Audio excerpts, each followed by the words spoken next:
Hey hunters! Welcome back to Anime Fanfic Corner, the only place on YouTube dedicated exclusively to Hunter x Hunter audiobooks. Today we're diving into another amazing fanfic.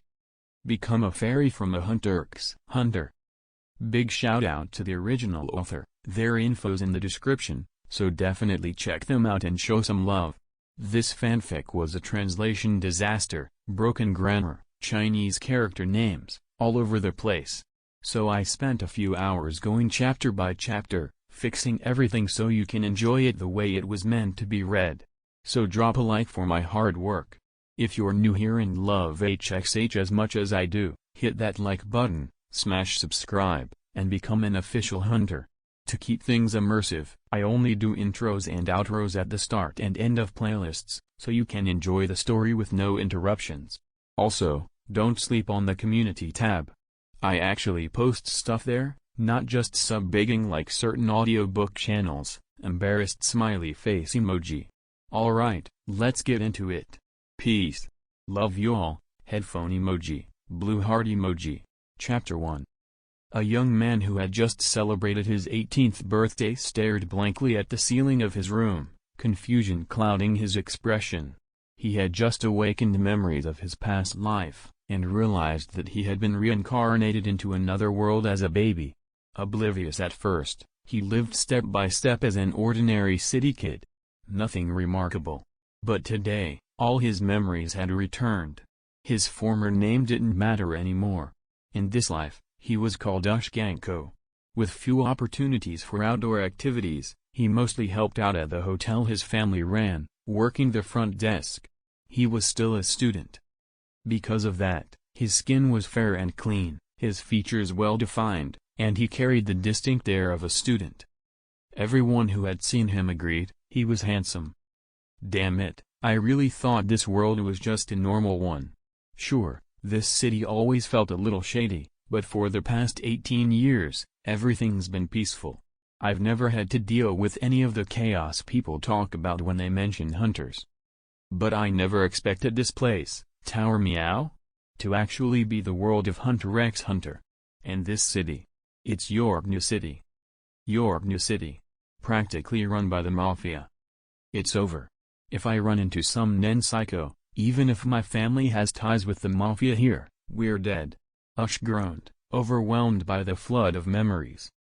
Suddenly, Ush bolted upright in bed, his blanket slipping down to his legs. No. I need to act.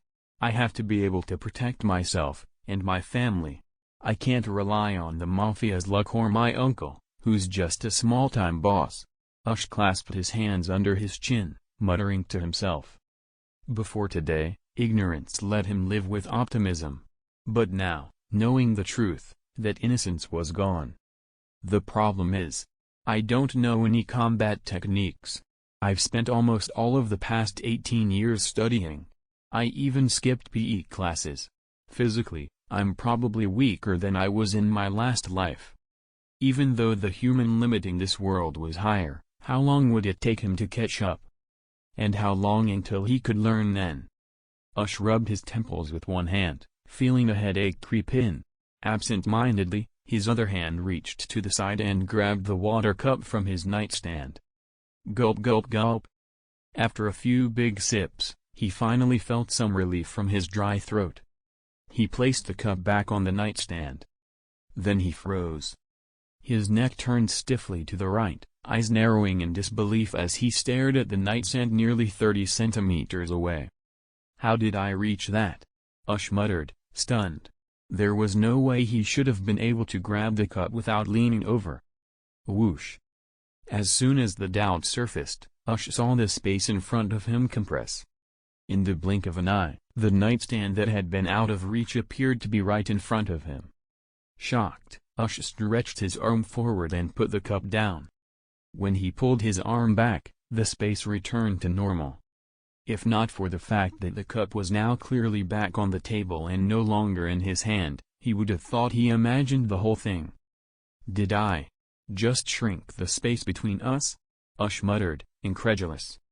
Curious, he began testing it out. Still sitting on his bed, he started pointing at random objects around the room, grabbing them, putting them back, laughing to himself. All without leaving his bed. Sure, his room wasn't massive, but it was still a solid 25 square meters. Wait. Can I only shrink the space between me and the object? He wondered, his curiosity growing. Whoosh. Just as he thought it, the space around him suddenly stretched outwards by who knows how many meters. Even the back of the bed, something he could previously lean against, was now an impossibly far distance away. Near can become far. Is my ability related to space? Can I teleport? Ush looked around the massive space, intrigued. Move there. Move there. He focused his thoughts on a bed that now looked dozens of meters away. A few seconds passed. Nothing happened. Huh. So it's not spatial teleportation. Not exactly a spatial type ability either. But I can shrink and expand space. Could this be based on the concept of distance? Excited, Ush raised his hand and aimed his palm at a wall several meters away. In an instant, his palm was flush against the wall. Through a strange sensory connection with his ability, Ush could feel, there wasn't even a millimeter of space between his palm and the wall. That meant, my ability isn't about far or near, it's the concept of distance itself. Ush stared at his hand, eyes gleaming. What's the difference between distance and near or far? Why was Ush so sure his ability was about distance? Because no matter how close two things are, there's always some distance between them. You can never truly eliminate it. But with distance as a concept, zero distance can exist. Just like earlier, his palm and the wall were literally one. No space between them. His hand had fused with the walled surface. That's how Ush knew, without a doubt, that his ability was the concept of distance. Chapter 2. Ush had assumed that being reincarnated into such a dangerous world meant survival would be tough. But surprisingly, things were turning out much easier than expected. This isn't hard at all. Honestly. This feels like easy mode. Ush laughed with genuine joy, the weight that had just started to settle in his chest instantly lifting. Man, looks like I'll actually be able to sleep well tonight, he chuckled, regaining control over the space around him and laying back down to sleep. Even though he'd awakened his memories, that didn't mean he wasn't exhausted. His birthday had worn him out, and he was already in bed when everything came rushing back. If it weren't for the sudden return of his past life's memories, and the discovery of what felt like a bug-tier Nen ability, he would have already been fast asleep. The next morning, Ush woke up feeling well-rested. After freshening up, he casually grabbed a snack bread and some milk from the vending machine in the hotel lobby, then returned to his room. Speaking of which, Ush and his parents lived on the first floor of their hotel. The upper floors, from the second story and up, were all rental rooms. Their family business wasn't anything fancy, just a small, 5-story inn occupying 2 lots, about 10 meters across. Places like this were common in York New City, a well-developed tourist hub. Hotels like theirs weren't luxurious enough to attract the rich, so their clientele was usually ordinary travelers. In fact, if it hadn't been for Ush's uncle using his influence to bring in guests, the hotel probably wouldn't be doing as well as it was. Thanks to the steady income, Ush was able to focus entirely on his studies instead of helping out too much. And before regaining his past memories, he hadn't disappointed. He consistently ranked in the top 3 at school year-round. That was something his parents, and especially his uncle, loved bragging about. Back in his room, Ush quickly finished his breakfast and got straight to business, developing his distance-based ability. Everything else could wait, but self-defense? That had to come first. Suddenly, he remembered a certain fictional character's technique that seemed very relevant. Gojo Satoru's Infinity, the power to stop. While different in execution, it bore similarities to Ush's own ability. Gojo's Infinity manifested as a defensive barrier that slowed incoming attacks more and more until they eventually stopped. Ush's version, using distance, created a spatial gap around his body, a defense based on displacement rather than friction. For example, If he could currently add up to 100 meters of distance with his ability, he could stretch the space around his body so that a single centimeter of physical space became 100 meters plus 1 centimeter in effective distance. If someone misjudged their strike by even a hair, they'd completely miss. Whether it was a punch, bullet, or blunt impact, Ush could offset attacks by subtly manipulating the distance between him and the incoming threat. With that, Ush finally had a viable self-preservation technique. Sure, it wasn't as impenetrable as Gojo's Infinity yet. But considering his ability had awakened just last night, this was impressive. In fact, when he first discovered it, he could only stretch the distance by about 50 meters. Now it was 100, a 50-meter increase overnight. At that rate, tens of thousands, or even millions, of meters didn't seem impossible. Just the thought made Ush grin. After a moment, he sobered up, massaging his temple with a slight headache. Distance is powerful, but right now, I can only apply it in broad directions. The moment it gets complex, my calculations fall apart. If he wanted to change that, to apply distance to multiple targets or points at once, he'd need to improve his spatial awareness and mental processing. Looks like I need to work on how I visualize and control this ability, he muttered helplessly. Oh right. Since my technique differs from Gojo's, I should give it my own name. Ush raised an eyebrow, deep in thought. Then it hit him. Tianya, end of the world. That's what he would name his defensive technique. It represented what he hoped to achieve with it. The end of the world. The edge of the sky. To Ush, it meant, however wide the sky was, that's how far his barrier could stretch. And if the sky was infinite, then so was his defense. He still had a long way to go, but it was a solid start. Naturally, if end of the world represented distance and defense, then its counterpart would be Vici, within reach. One to represent distance, the other proximity. Tianya for defense.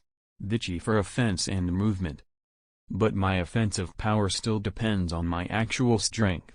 Even with a knife, I might only be able to handle low-level Nen users, Ush murmured, skillfully practicing Tianya. Between offense and defense, he still preferred investing in survival techniques. After all, when it came to normal enemies, even basic weapons like guns or knives could be lethal. But against a Nen user, he'd need to develop Ren, Ten, and Zetsu properly. Clearly, that wasn't something he could rush. Boom. Who's in charge here? Get out here now, or I'll trash this dump. Just as Ush had planned to stay inside for the day and train with Tianya, a loud disturbance erupted outside. Someone had come to cause trouble. Which was shocking, everyone around here knew this hotel was backed by the Greyhound Mafia. And the people running it? Closely tied to a local branch leader. Under normal circumstances, no one would dare stir up trouble here. Yet somehow, a group had shown up and started making a scene. Naturally, Ush was surprised. Chapter 3. When it came to his family's business, Ush didn't hesitate. He got up to check out what was going on. He crossed the room and opened the door. Stepping out into the hallway, he took one more stride, this time enhanced by his ability, and crossed several meters in an instant, arriving at the front desk. Sir, please calm down. The boss isn't here right now. If you need anything, you can talk to me, I'll contact him for you. The receptionist said anxiously, trying to defuse the situation. The source of the commotion was a young man, thick arms as big as Ush's thighs, bald head, and covered in tattoos. He looked every bit the textbook thug. In any well-policed city, someone like that would have already been invited for tea at the local station. Not here? I show up in broad daylight and they dare not be here? What, do they think the scrawny rat from the Grey Rat Gang can withstand a raid from our skinhead gang? The man roared furiously. Boom. In a fit of rage, he slammed his left fist down onto the wooden counter at the front desk. Crack. The solid wood splintered into pieces instantly under his strength. Ah! The receptionist screamed and backed away, covering herself, terrified of getting hit by the flying shards. Ush, who had been observing from the side, reacted quickly. As the wood splinters scattered through the air, he subtly redirected their trajectory downward, keeping them from hitting anyone. Then, calm and composed, he stepped forward. In the past, before awakening his abilities, Ush might have avoided a confrontation like this. He would have called his family or his uncle for help. But now? Crisis? What crisis? Even if this bald brute was an unuser, Ush didn't feel even the slightest bit threatened. He came to a stop beside the thug, looking up at the man who stood nearly 2 meters tall. Why is a conflict between the skinhead gang and the gray rat gang affecting the normal business of unrelated merchants?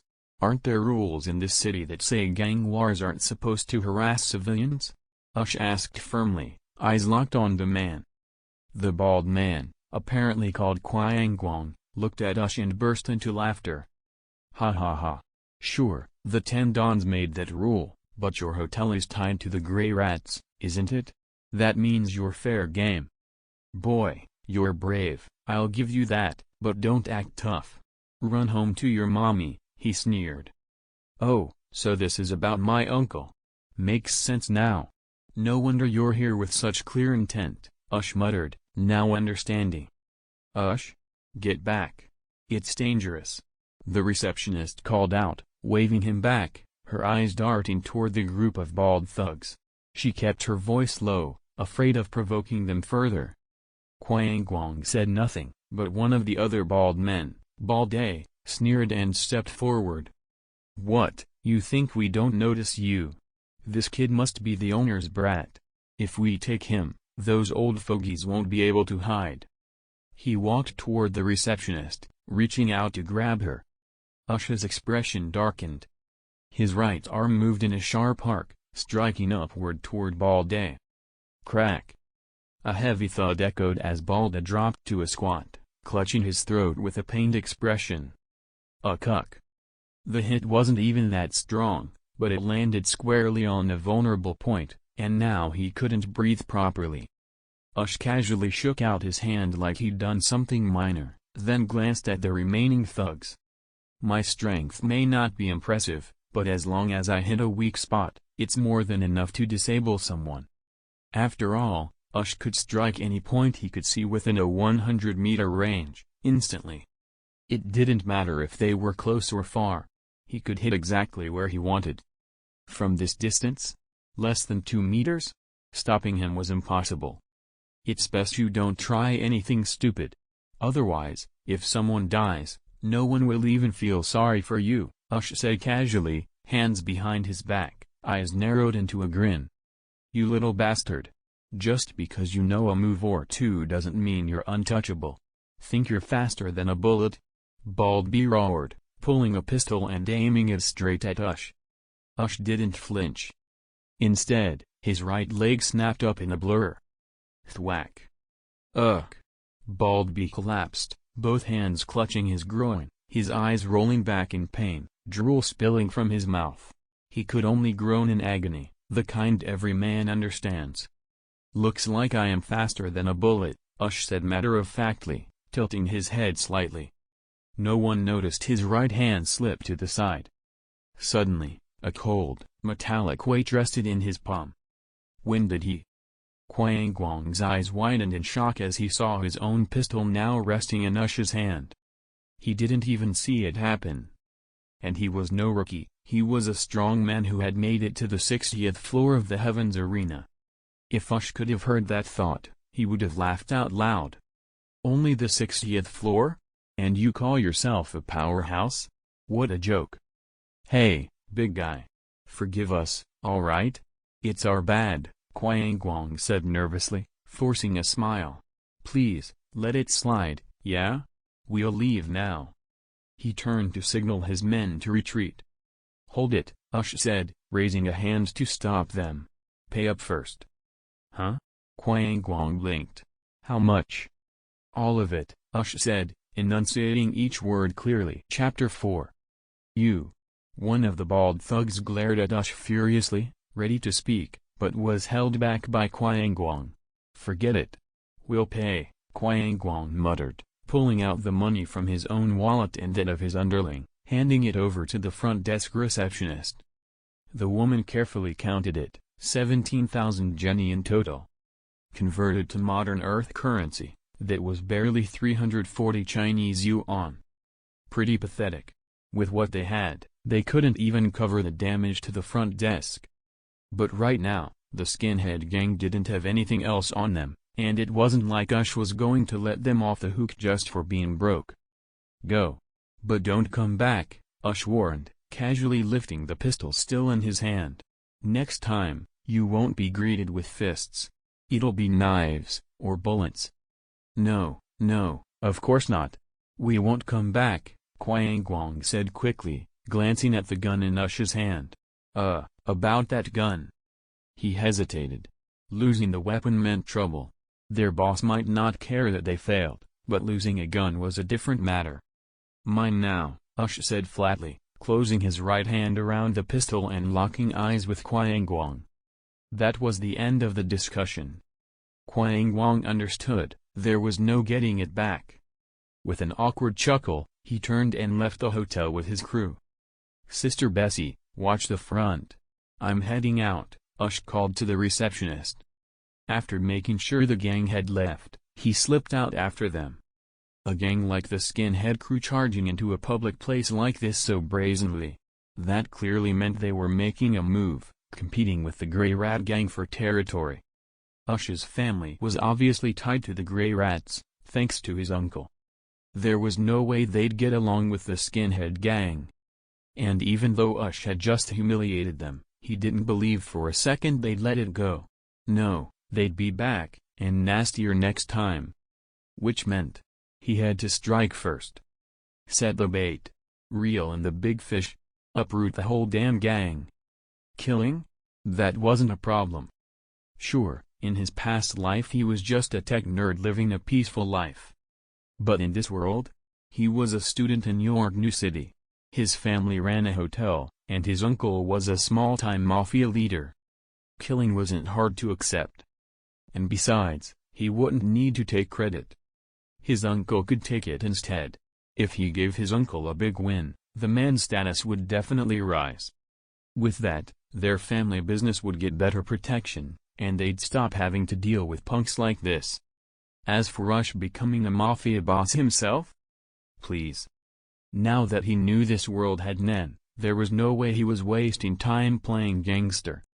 He'd rather master Nen, create an ability that made him immortal, and then go full cultivation path. Now that was a goal worth chasing. Using his distance ability, Ush tailed Guang and the other bald thugs at a steady pace. Whenever the group moved beyond 100 meters, Ush would casually shrink the space and catch up instantly. He used the ability over 100 times on the way, and never felt tired. That gave him a clearer understanding of the ability's stamina cost.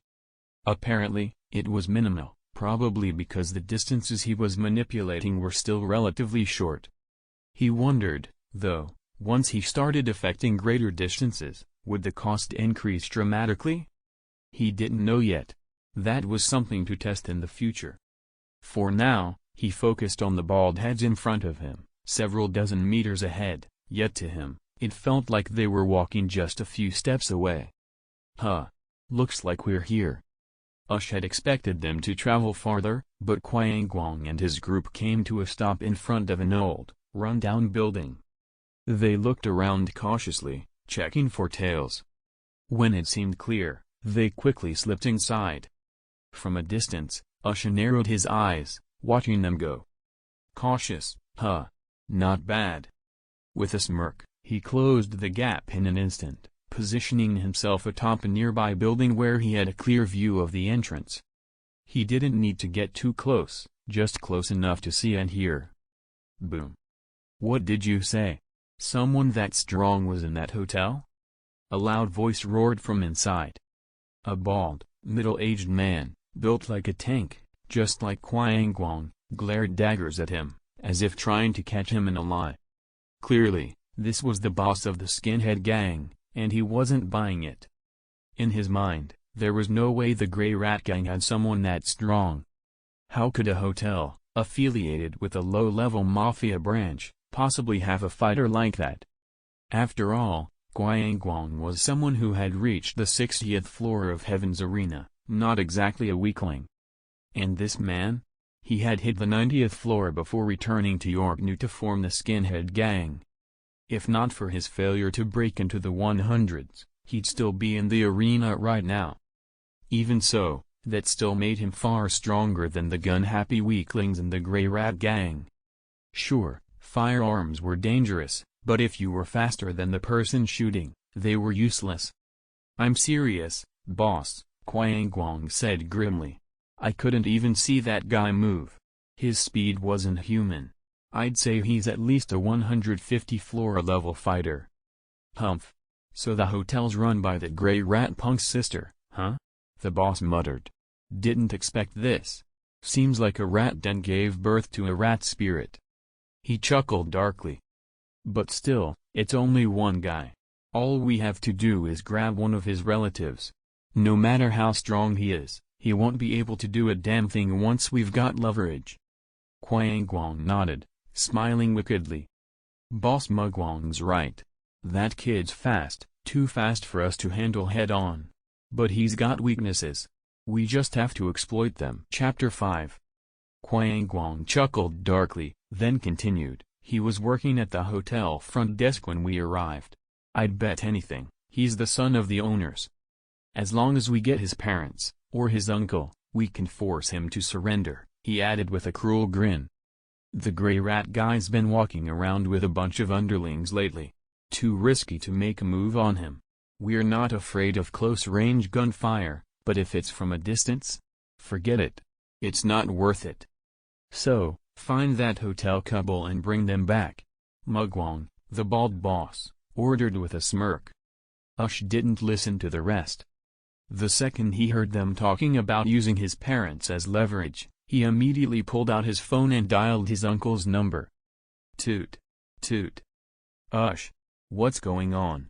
His uncle, nicknamed Dog Rat, answered, puzzled. He quickly waved for his nearby men to quiet down. "Uncle, something happened. A group from the Skinhead Gang just showed up at the hotel and started causing trouble."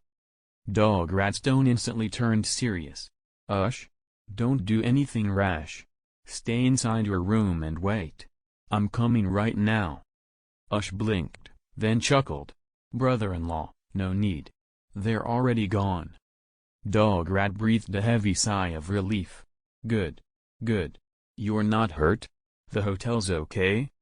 "They smashed up the front desk, but I made them pay for it," Ush replied casually. Dog Rat paused. Wait, you made them pay?" he repeated, stunned. "How? Why would those guys give you anything? A gang that's strong, just handing over money to a student?" He didn't believe it for a second. "Uncle, let's talk about that later. I need you to bring people over to 20th Street right away. The Skinhead Gang is planning to kidnap my parents to get to me. I'm giving you the credit, so move fast," Ush said, his tone turning sharp. That shift made Dog Rat freeze. His nephew was actively watching the Skinhead Gang? If anything happened, his sister would skin him alive. The family hadn't seen talent like Ush's in generations.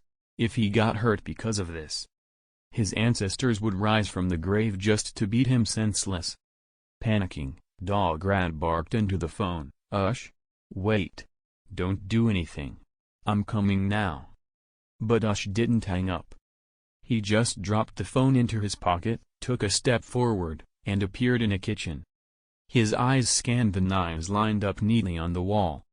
He picked up 2 kitchen blades. Clang. The 2 knives scraped gently against each other, letting out a crisp metallic ring. "Ush! What was that sound just now?" Dog Rat's voice echoed out from the pocketed phone, filled with anxiety. "Just grabbing a couple knives. Relax. I'm heading in now," Ush said with a smile, inspecting the blades casually. Dog Rat nearly passed out from stress. "Ush? Stop. Wait for me." But before his voice even finished, ag! Poof! Blood sprayed through the air. Ush calmly pulled one of the kitchen knives out of Guang's neck, stepping back casually several meters, cleanly avoiding the arterial fountain. Guang was already dead. With his neck slashed and no nen to protect him, there was no surviving that. And he died fast. So why did Ush look frustrated? Because, despite using all his strength, the slash had only just managed to sever the artery. He'd expected to cut clean through. Ush? Dog Rat's voice crackled from the phone, frantic. That scream, was that you? Nope. Come on, brother-in-law, why would you think that was me? Ush replied, twirling the bloodied knife in his hand with a sigh. Then he looked up at the crowd of terrified bald thugs in front of him. Since you all went to the trouble of planning such a clever scheme, I decided to return the favor with a one-way ticket to hell. No need to thank me, just doing my part as a decent guy, Ush said with a crooked grin. Ah! Before anyone could move, Ush lunged with both knives. SHHK. SHHK. Two more bald thugs dropped to the ground, clutching their throats, screaming. Shoot him! Mugwang howled, pulling out his gun and opening fire. Bang! Bang! Bang! But Ush was already gone. He'd taken a single step, just one. And in that instant, he warped 5 meters to the side, effortlessly dodging all incoming bullets. SHHK. SHHK. 2 more stabs, and another pair of thugs collapsed, gurgling and twitching on the ground. The first 2 had already stopped breathing within 3 seconds. Dog Rat, listening to the chaos over the phone, panicked completely. Ush, are you okay? Answer me. I'm fine, geez. No need to yell, Ush said, annoyed. Even as he spoke, he continued moving. Step by step, each stride warped him several meters through space. The skinhead gang couldn't even aim at him. And with every step, the knives in his hands struck again, each time stabbing into the throats of 2 more gangsters. As the bodies piled up, Ush mused aloud, stabbing is way easier than slashing. 30 seconds later, Ush stopped walking. Only one person remained standing. Mugwang. Chapter 6. Devil. You're a devil. How can anyone be this strong? Even the floor masters in Heaven's arena shouldn't be this powerful. Mugwang stared at Ush in terror, his hand trembling uncontrollably as he pointed the pistol, his whole body shaking like he had Parkinson's. Ush simply curled his lip in disdain. This guy? He seriously thought floor masters weren't that strong? While they weren't the most elite among Nen users, the top floors of Heaven's arena were nothing to scoff at. Compared to ordinary people, even a floor master was on a different level. And this bald clown? Ush hadn't even fought him directly, but from what he'd seen, the guy couldn't even track his movements. Calling him a strong man was a joke. At best, he had some street brawler instincts, and not even a hint of Nen. I'm sorry. I was wrong. Please spare me. Mugwang collapsed to his knees, crying and groveling. I was blinded by greed. I'm trash, I deserve to die, just don't kill me. I swear I'll never step foot in your GNU again. Spare him? What a joke. If Ush hadn't awakened his powers today, this man would have had his parents kidnapped by tomorrow. They'd all be dead. And now this coward wanted to beg? With a cold gleam in his eyes, Ush extended his right hand, from 8 meters away. SHHK. In an instant, his blade pierced Mugwang's throat. GHKK, the man clutched his neck, blood gushing from the wound. His expression twisted in pain and disbelief as he slowly collapsed. Boom. Right then, the door behind Ush burst open. Dog Rat, Ush's uncle, charged in with his men. Ush? Don't worry, I'm here to save. He froze. He'd been ready to rush in and join a brutal firefight with the skinhead gang. But instead, he found Ush standing calmly in the middle of a blood-soaked room, dozens of bodies sprawled across the floor. The air reeked of blood. The scene was silent, deadly. Dog Rat couldn't even form words. Boss. Are we going in or what? Whoa. One of his subordinates behind him peeked in and gasped. Wait. Is that Glare? He's dead? His eyes shifted again. Holy crap, is that Mugwang? More gang members rushed up behind them, but as they saw the scene, their expressions all shifted to stunned horror. Their eyes widened. Throats swallowed hard. Was this a battlefield? No. This was a slaughterhouse. Yo, brother-in-law. You made it just in time. Did you run a few red lights or something? Ush said with a casual grin, turning around to greet them. Gulp. None of them could hide the way their throats bobbed. Ush had zero blood on him, not a single drop. Yet the knives in his hands were stained crimson. No one had to ask who did this. They knew. And that knowledge made them shiver. One person. 2 knives. He wiped out a whole gang. And not just any gang, a group that had been threatening the Grey Rats for months. And he made it look easy. No one dared speak. They waited for Dog Rat to say something, anything. Ush? Did you do all this? Dog Rat asked slowly, voice trembling as he looked at his nephew like he was seeing him for the first time. Ush just smiled, walking over. Of course not, he said innocently. Isn't this the work of you and your crew, uncle? As he spoke, Ush pressed the blood-stained kitchen knives into Dog Rat's hands. Dog Rat looked down at the blades, confused. Wait. What are you doing? I'm giving you a story, Ush replied casually. You were furious that the skinhead gang dared harass your sister's shop and kidnap your nephew. So, in a rage, you picked up 2 knives, rallied your brothers, and stormed their base. You killed your way through and saved me, remember? What? Dog Rat blinked. Wait. Is that what happened? What's this kid talking about? What kind of look is he giving me? Did I really do this? Was I even kidnapped? Ush just grinned wider. See? You remember now. You were just so angry, you forgot. Happens to the best of us. Dog Rat stared at his nephew in disbelief. Then he took a breath, realized what Ush was doing, and nodded. Right. Right. Well, if you're safe, we should get out of here before your parents worry. Dog Rat knew the truth. Ush had no interest in joining the mafia, and he wasn't going to force him. But if his nephew was this powerful, he didn't need the mafia. Got it, brother-in-law? I'll head home first, Ush said with a smile, then glanced at the stunned gangsters behind him.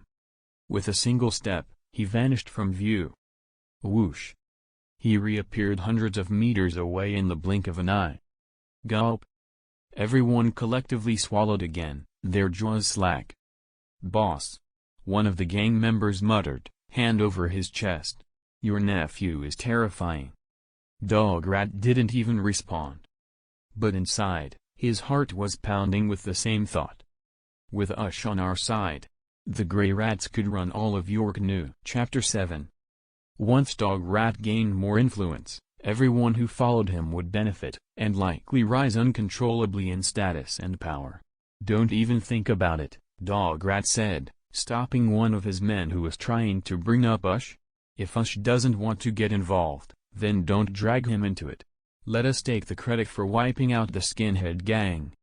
How could Dog Rat not understand the thoughts of the friends he'd grown up with? Still, he had no intention of pulling Ush into the mafia because of him. Forget what his sister would say, Ush himself clearly didn't want to be involved in their world. Forcing him into the underground society could backfire badly. But what Dog Rat didn't realize was that this situation was already out of his control. Even Ush knew that blaming the massacre on his brother-in-law was only a temporary solution, a way to buy time. It's like the old saying, once you're part of the underworld, it's hard to stay out of it completely. His ties to the mafia couldn't simply be ignored or erased. Even if he laid low, covered his tracks, and lived in the shadows, the connection remained. But Ush wasn't the type to hide. He was a transmigrator, an awakened non-user in the making. And he had no intention of fading into obscurity. This was just a delay, just enough time to let his brother-in-law gain status and power, Once he learned Nen and developed his abilities, Ush would be on par with anyone in this world. And if, at that time, he chose to be Dograt's hidden trump card, his power behind the throne, so what? Ush didn't care for power or status. His dream was beyond that. He wanted to master Nen, push past human limits, and pursue a kind of spiritual immortality. But that didn't mean he wouldn't protect his family. Why not do something easy if it could keep the people he cared about safe? Was he really supposed to cut all ties and walk the lonely path of an emotionless warrior? Sure, some people might choose that path. But Ush wasn't one of them. He wasn't interested in cold-blooded, righteous isolation. Family wasn't just blood, it was also mutual care, trust, and protection. If you couldn't do that, then what kind of family were you? One of Dograt's younger men tried to argue, but was stopped by a more level-headed friend. Because even he could see the truth. This kind of thing couldn't be hidden. In York New City, anyone who knew Dograt also knew what he and his crew were capable of. There was no way his squad alone could have wiped out the skinhead gang, especially not without taking a single casualty. Forget Dograt, not even the entire Grey Rat gang could have pulled that off. Even the strongest mafia families in York New couldn't do it. Unless someone used a high-level Nen ability. Everyone would come to investigate. It was inevitable. Dograt's friend knew this too. Still, the secret couldn't come from them. If any of them leaked the truth, they'd not only be exiled from the group, they might end up dead. Because Ush's identity was anything but ordinary. Even if Ush never lifted a finger, people would still kill to curry favor with him. Whether or not Ush acknowledged them didn't matter. That's how ambition worked. People would do anything for a chance to climb higher, chasing power, wealth, and protection. Of course, it would take time before things reached that level. And in that time, Ush intended to grow stronger. After leaving the scene of the massacre, Ush returned to the hotel without stopping. He saw that his parents hadn't come back yet and let out a quiet sigh of relief. He quickly instructed Bessie to clean up the front desk damage so that business wouldn't be affected. Then, Ush went straight to his room. He sat cross-legged on the floor, letting his mind settle. Then, he held his hands up and stared at them, deep in thought. Something felt different. He wasn't sure why, but he realized that he could perceive life energy gently flowing from his body. Not with his eyes. It was a new sense, something deeper. A secondary perception that had come along with his distance ability. His ability was powerful. And it was evolving. But to use it safely and effectively, he needed a way to observe and control it. After all, if he accidentally shortened space into a solid object, what would happen? Would he be crushed? Stuck? Or phased through? He had no idea. And he wasn't about to test it.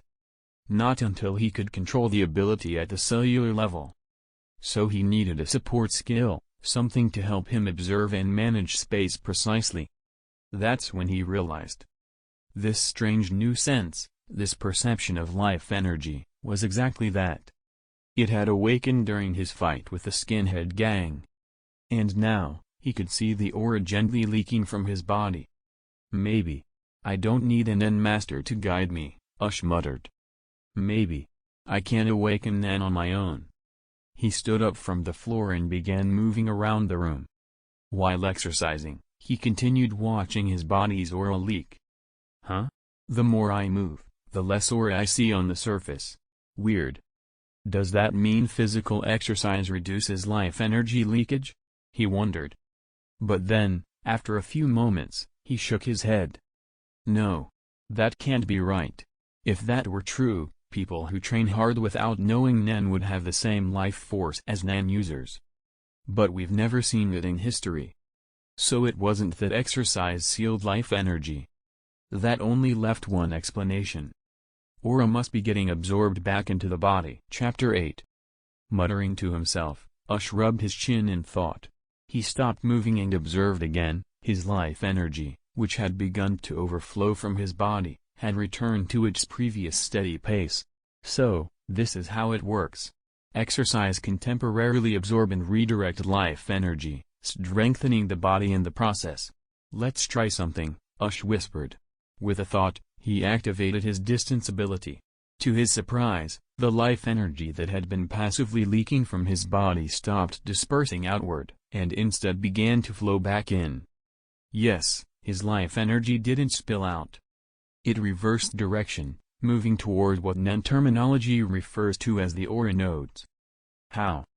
Because distance didn't just allow zero distance, it could even generate negative distance.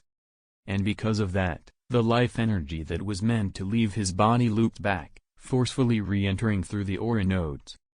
The result? A jolt to the spirit. The sudden influx of life energy burst open Ush's aura nodes completely.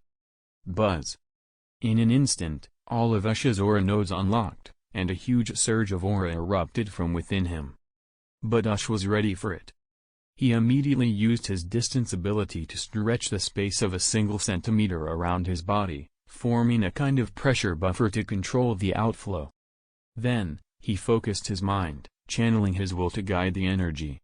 His mental fortitude, as a transmigrator and awakened individual, far surpassed that of normal people. The moment his will engaged, the aura responded. Within a minute, without using distance at all, his spiritual will began shaping the raw aura. From this will and energy, a faint, warm, and slightly sticky airsuit formed around him. Nen. The force of life. Spiritual energy that can be shaped and controlled through the mind. Nen is the manifestation of spiritual will through life energy, simple in theory, but difficult in mastery. Among Nen users, some spend their entire lives barely able to fend off a martial artist. Others are living nuclear weapons, capable of leveling mountains and splitting the earth. Some even twist space itself like it's a toy. The gap between weak and strong is astronomical. There are only two ways to awaken Nen. The first is gradual awakening, through continuous physical and mental training. Slowly opening the aura nodes by building willpower and strengthening the body. The second is forced awakening, using outside Nen to forcibly trigger your own aura node opening, just like Ush did with his distance ability. For the first method, timing depends entirely on talent. A genius might open their nodes in a few weeks. Someone with average talent could take years. Even then, learning to use techniques like entanglement, might take far longer. And that's still impressive. Such people are rare and powerful compared to the average citizen. As for those with little to no talent, they'd be better off opening a store. For them, activating aura nodes might do more harm than good. With no control, they'd just shorten their lifespan. That's why Nen users are also called geniuses, superhumans, even immortals. Ush didn't know the long path of gradual training, but he now understood something else. His talent was immense. Now that he'd awakened Nen, Ush needed to train and master it. Luckily, he'd watched Hunter x Hunter in his previous life, so he understood the basics of Nen theory and its four major principles. These foundational techniques are all about control of your aura. 10. The technique of maintaining your aura close to your body, circulating it evenly to create a protective layer. This provides basic defense. If someone uses 10 units of aura to attack, and you use 10 units to defend, they cancel out. If physical differences are significant, you might need to use more aura, but generally, Nen is excellent at defending against kinetic attacks. An Nen user with only 10 can shrug off the impact of a truck moving 100 km per hour. We've even seen characters like Zushi endure Killua's blows, tons of force, and walk away sore, but not broken. Zetsu, the act of closing all aura nodes to stop aura flow entirely.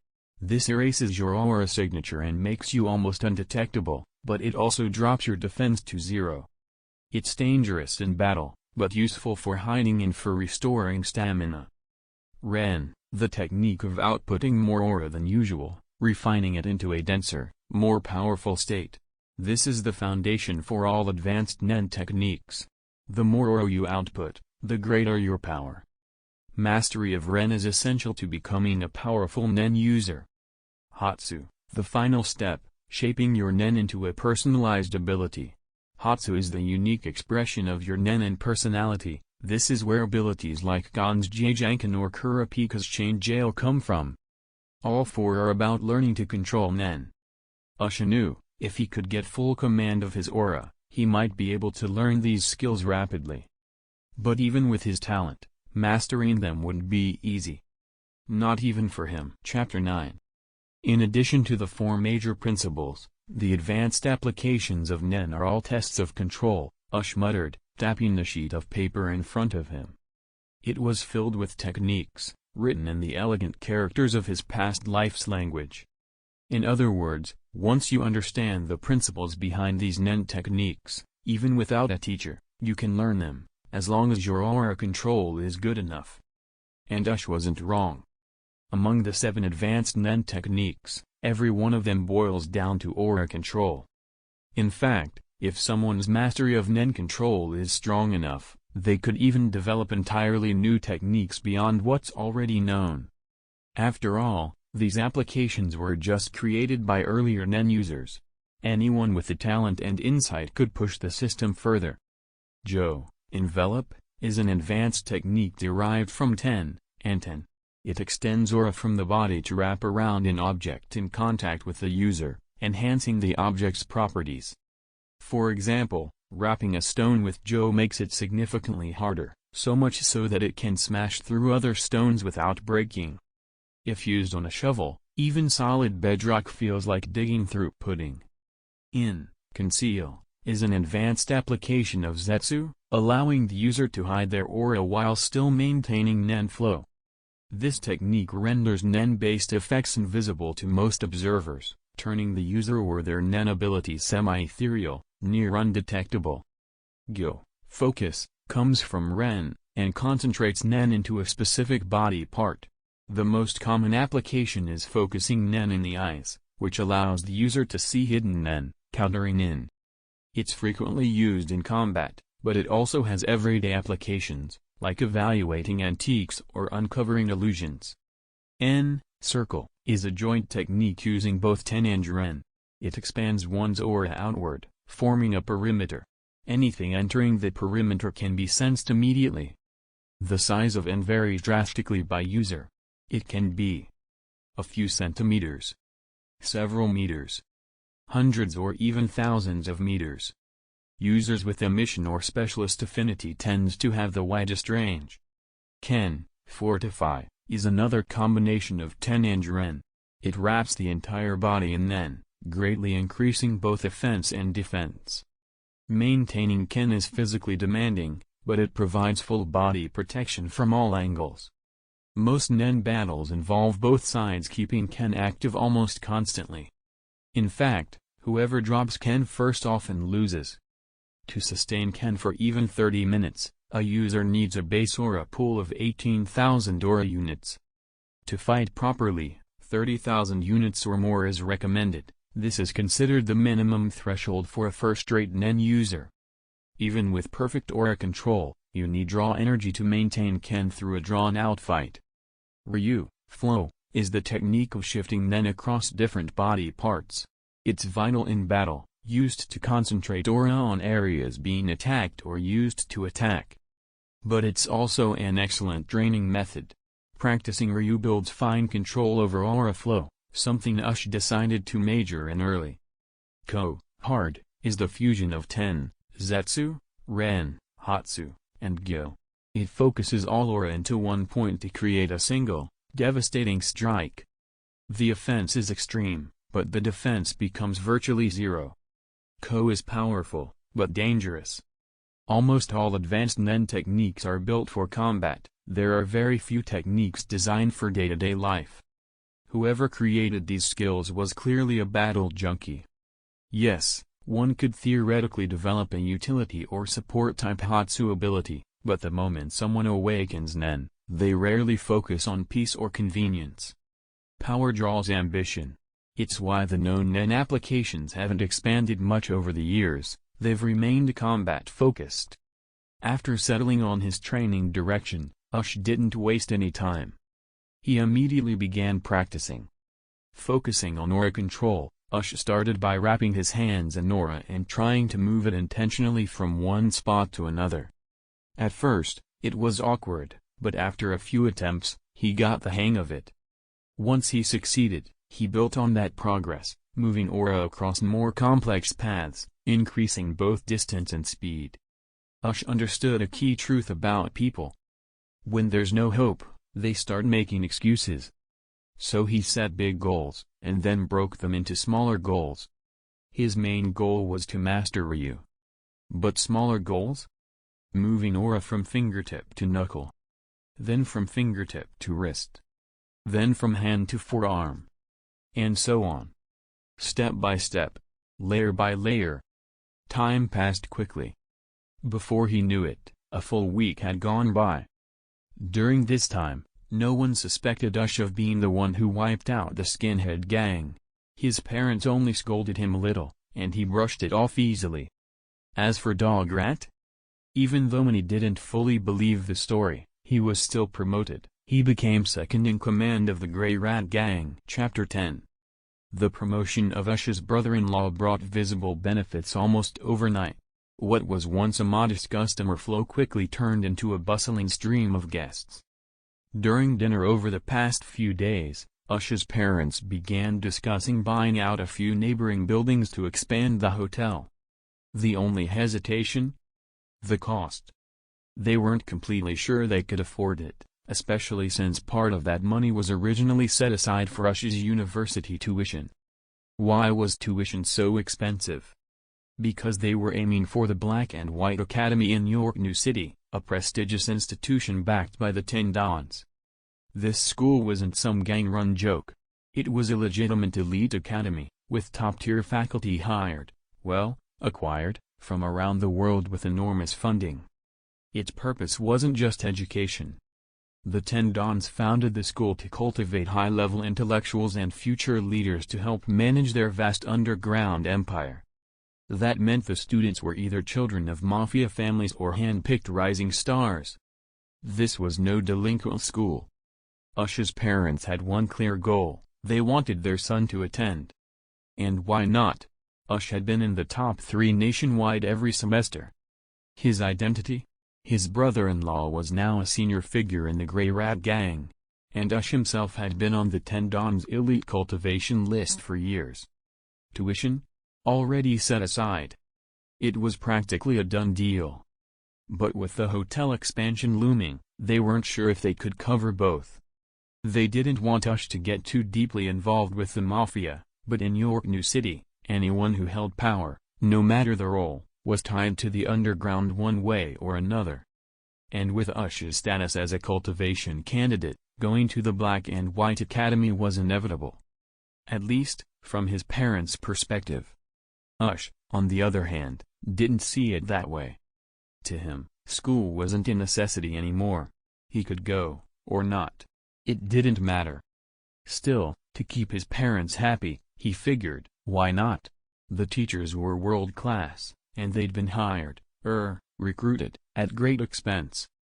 Besides, his first stage of NEN training, aura control, was complete.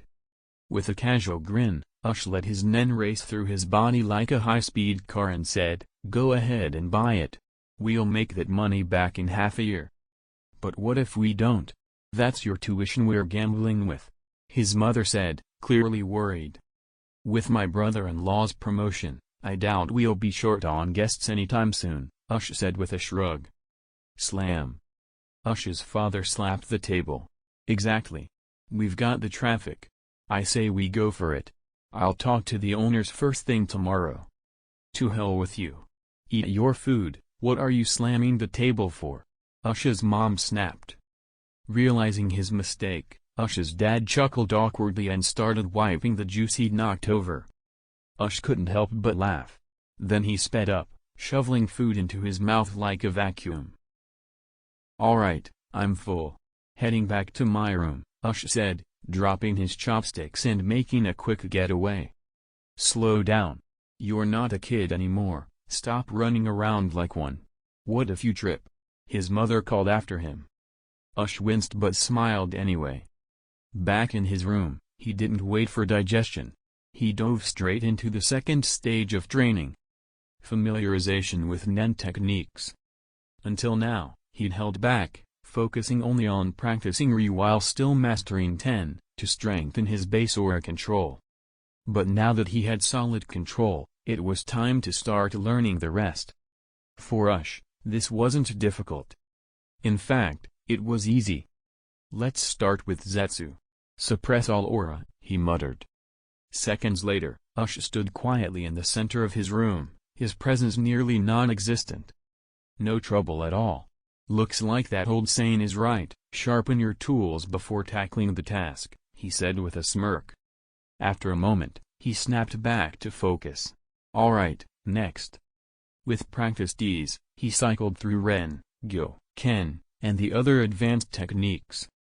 Just as he'd expected, none of them were particularly hard. Of course, that only meant he could use them, not that he had full mastery. Using them in actual combat would require proficiency. The key wasn't just learning how to activate them, it was being able to switch between states in the middle of a fight without hesitation. Even a genius couldn't skip that part. They just needed less time to adjust. While Ush was busy internalizing these techniques, trouble was brewing on his brother-in-law's side.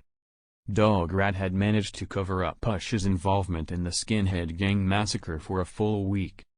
But today, that secret unraveled, because someone came knocking. At the Grey Rat Gang headquarters, tension filled the air. A lone figure sat calmly in the center of the room, while every member of the gang, including their boss, stood in silence. A few unfortunate souls lay injured on the floor, groaning. But they were alive, for now. No one dared to speak. No one dared to move. Not even Dograt. Because this newcomer had walked straight into their HQ, ignored a barrage of bullets, and flattened dozens of gangsters in under 5 minutes. The kind of power they were facing now was beyond anything they'd ever seen. Chapter 11. The man sitting in the Grey Rat Gang's headquarters had short red hair, metallic studs along his nose, mouth, and ears, and wore flashy, hip-hop-inspired clothes. His expression was one of visible impatience. "You're really not going to talk? Come on, you've seen I didn't come here for revenge. If I were here to kill you, they'd all be dead already," he said, gesturing lazily to the beaten gang members on the floor. "My boss thinks very highly of a certain someone and wants to recruit him. But if you keep stalling like this, someone will die." The red-haired man scratched his head like it was a bother, his voice irritable. Don't worry. The Grey Rat, boss of the Grey Rat Gang, quickly nodded and smiled nervously. "Your boss will definitely meet the person he's looking for." He then turned to glare at Dograt, who was standing silently nearby. "Dograt, hurry up and find that guy. Don't keep this big shot waiting." Then he turned back, plastering a smile back on his face for the red-haired man. The Grey Rat thought he could smooth everything over with enough flattery. What he didn't realize was that the underlings around him were stunned. They couldn't believe what they were seeing. Their boss, normally arrogant, loud, and forceful, was acting like a spineless servant. Even when dealing with stronger gangs in the past, he'd always put on a show of pride and toughness. But now? He was trembling like a coward begging for mercy. And for what? It had barely even started. They hadn't even taken their first real step toward becoming the world's #1 mafia family. And already, they were groveling? It wasn't that the Grey Rat Gang wasn't afraid of death. They were. But there was a difference between fearing death and groveling like a worm without dignity. "You've changed," Dograt said quietly, staring at the Grey Rat with disappointment. "What was that? You think I've changed?" Grey Rat snapped, pointing an angry finger. "So what? You'd rather risk all our lives for someone we barely know?" Dograt didn't flinch. His face hardened. "Do you think if we betray that person, we'll survive?" He shot back. "You think he's weaker than this guy? You're not just offending one side, You're making enemies of both. That's suicide. He wasn't wrong. If Ush were truly forced to come here under threat, whether the red-haired man killed him or not, Ush would wipe out the entire Grey Rat gang. Dog Rat knew exactly what kind of power Ush had. And he knew exactly what would happen if the situation kept spiraling. The Grey Rat's expression froze. A visible wave of panic washed over his face. He could see death closing in. Elsewhere in the room, one of Dog Rat's close friends was already sweating. He knew things were about to go south. So, without saying anything, he typed out a quick message and sent it to Ush. A short report, describing the red-haired intruder's behavior, and a desperate plea. If you can handle this, please come. If you can't, stay away. But if you're coming, hurry. If you're late, your brother-in-law and I are probably dead. Luckily, Ush replied quickly. Wait. On my way. The friend nearly burst into laughter from relief. He held it back, of course, laughing now might have gotten him picked as the next demonstration target. Still, he had no idea just how fast Ush really was. After all, it had only been 5 minutes since he sent the message. Most people wouldn't even be able to leave their house in that time, let alone cross the city. But Ush. He had already arrived. From the rooftop 100 meters away, Ush stood silently, observing the situation inside the warehouse. He hadn't intervened immediately. Why? Because over the past week, his distance ability had evolved, its effective range had increased to thousands of meters. With just a few steps, he could cover several kilometers instantly. From his family's hotel to the warehouse? Only 2 kilometers. It hadn't even taken 2 seconds. So, why didn't he show himself? Because what he saw from the Grey Rat's behavior made him rethink. If this man stayed in power, Dog Rat's life would never be safe. And for Ush, who grew up with his uncle and knew how kind he was to his mother, that was unacceptable. So Ush decided to wait. Let the Grey Rat fall. Then handle the arrogant redhead who seemed like he had no idea what he was walking into. TCH. Unstable Entin, Ush muttered, sipping from a cold drink. Hard to tell if that guy even knows the advanced Nen techniques. While Ush waited calmly, the red-haired man's patience ran thin. Hey! Hey! He snapped, glaring at Dog Rat and the Grey Rat. You two wanna argue? Fine, but I need to meet that person. Now. My patience isn't infinite. Don't waste it. His tone carried real weight now, his aura flaring faintly. The Grey Rat flinched and nodded frantically. Why yes, of course, big brother. Don't worry, we'll find him right away. Just give us a moment. Dog Rat, on the other hand, had had enough. No, he said calmly. I won't call him. He turned to the Grey Rat and sneered. And you're not my big brother anymore. I don't need a coward like you leading me. You forgot our dream? Fine. I'll chase it myself. I'll build a gang that will rise to the top of this city. His eyes gleamed with confidence as he tucked his phone away. Chapter 12. If anyone had seen the screen of Dog Rat's phone at that moment, they'd have noticed a single message, simple, but powerful. It was that message that gave Dog Rat his sudden confidence. Originally, he was fully prepared to die without ever exposing Ush. But after reading those words, he dropped that idea completely. If Ush was nearby, and confident enough to promise things would be fine, then Dog Rat didn't see it as arrogance. After all, someone arrogant wouldn't have wiped out a mafia gang without taking a single scratch. And although the red-haired youth in front of them seemed strong, you really think you can get away with this without giving him up? The Grey Rat snapped. You think our guest here is going to just let you walk? He pointed frantically at Dog Rat, then glanced at the red-haired youth with a flattering grin. You think I don't want to keep working together with the brothers? Of course I do. But we can't, not if we don't hand him over. The big boss won't allow it, and neither will I.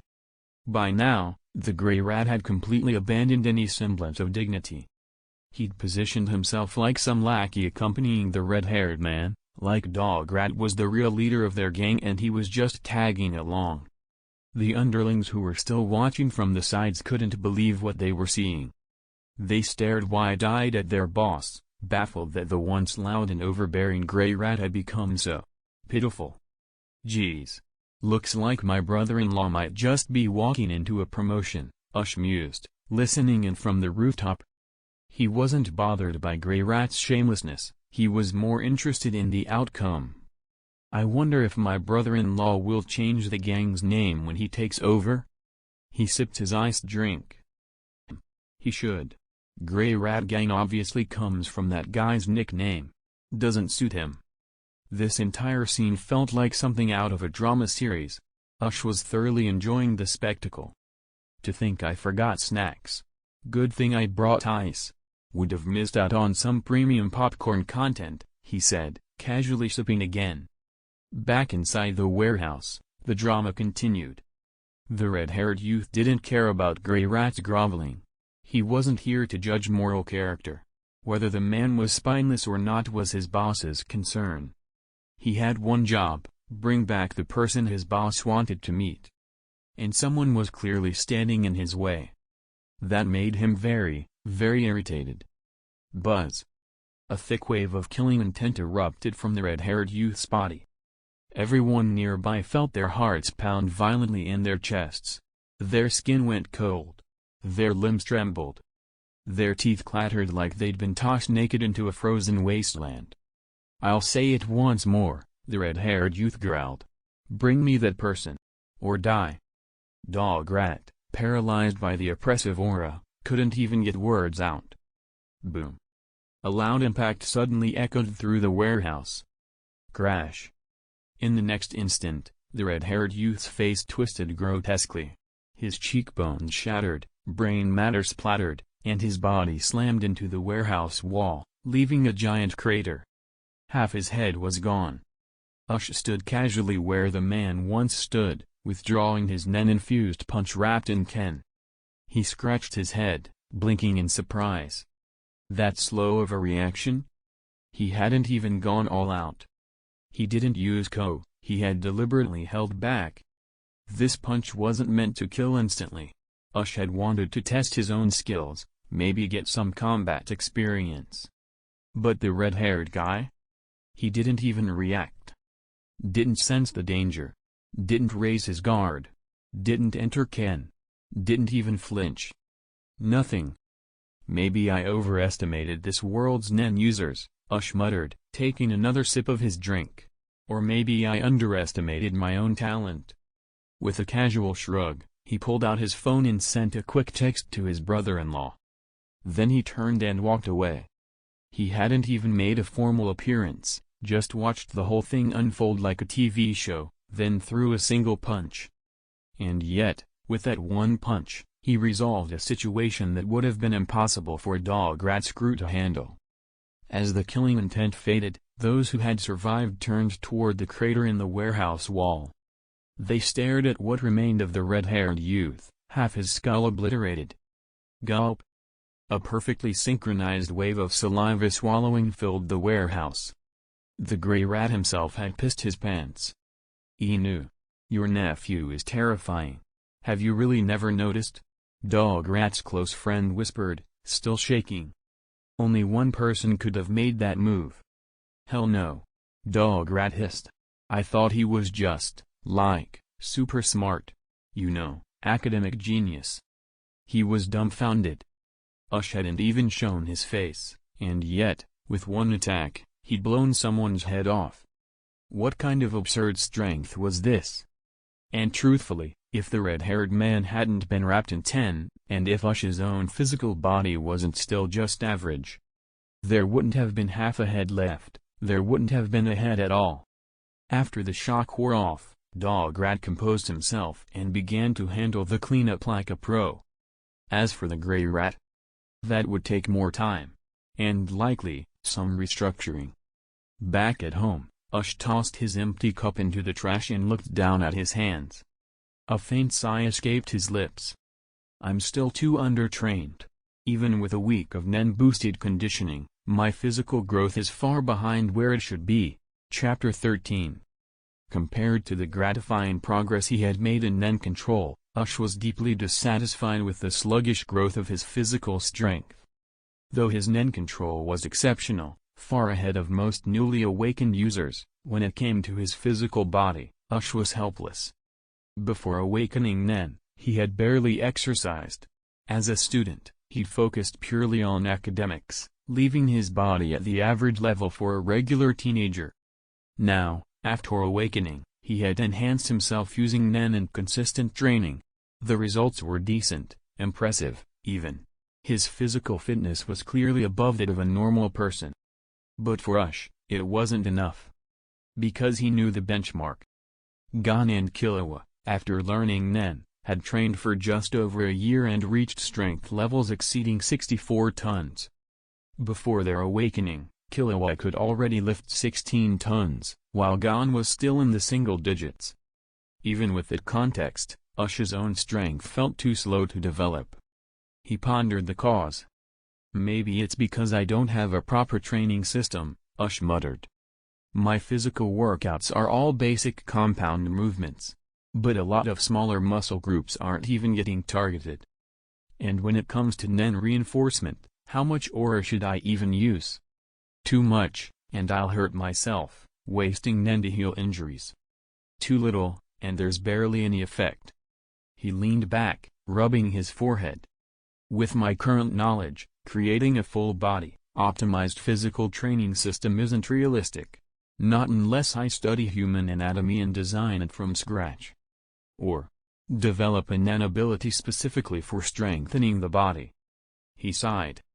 Neither is ideal. The first would take too long. The second would be a waste of my Hatsu potential. And even after creating the training method, I'd have to slowly test the most efficient aura distribution ratios. Basically, a data mining grind. Ush stood up and groaned. I don't have time for all that. I'm better off learning from someone who's already mastered it. He sighed again. In the end, I really do need to find a proper enhancement type Nen user to train under. But barging in and asking someone to teach me isn't that easy. Realistically, the only guaranteed path is the hunter exam. Once I become a hunter, I'll gain access to trial zones and elite mentors. That'll be my chance to learn proper physical conditioning techniques. Until then, to avoid messing up my muscle structure, I shouldn't force intense training. He took a breath and nodded to himself. Better to focus on Nen refinement for now. My aura reserves aren't huge yet, but I've got a solid grasp on the basics. I should be fine. His voice trailed into a whisper, like the flutter of a mosquito's wings. Snap. Ush pressed his hands on his knees and stood up. Shrugging off the frustration about his physical progress, he raised his voice slightly. All right. Time to find out my Nen type. He was genuinely curious. Without wasting time, he grabbed a glass, filled it with water, and plucked a fresh green leaf. He placed the glass on his desk, pulled up a chair, and sat down. Taking a deep breath, he placed his hands on either side of the cup. Ren. Then Hatsu, practice. Immediately, aura surged from his hands and flowed into the water. The leaf trembled. Suddenly, a small fruit began to form inside the glass, bubbling up from nowhere. Ush's eyes widened. What the? The tiny fruit slowly grew under the influence of his aura until it fully took shape. He leaned over the cup, staring at it with disbelief. It looked like a longan. He picked up the cup, squinting at the fruit floating inside. What kind of Hatsu ability creates fruit? He muttered. He picked up the longan, peeled it, and popped it in his mouth. Sweet. Really good. Then his eyes went wide. Wait, is this really a longan? Don't tell me. This fruit is my Nen ability? He cursed under his breath, unable to accept that his unique Hatsu might just be making edible produce. But like it or not, this was the result. Now he had to figure out what Nen category he belonged to. In Hunter x Hunter, there are 6 primary Nen types. Enhancement strengthens the user's body or objects they wield. The best for offense, defense, and healing. Emission, projects soar away from the body while retaining power, used for ranged attacks or remote manipulation. Manipulation, controls objects, people, or forces via aura. Some manipulate physical items, others influence energy directly. Transmutation, alters the nature of aura itself, turning it into properties like electricity, elasticity, stickiness, etc. Conjuration, materializes aura into physical form, items, constructs, even abstract concepts. Specialization, covers all abilities that don't fall into the other 5. Often the most mysterious and unique. The fruit in his glass didn't give a clear answer. Could it be conjuration? Maybe transmutation? Or even a trait type ability? Ush didn't know yet. But what he did know was this. Whatever this fruit was, it had to mean something. And if it was his Hatsu, he was going to figure out how to use it, even if it turned out to be absurd. Chapter 14. To confirm one's Nen category, the standard procedure is simple.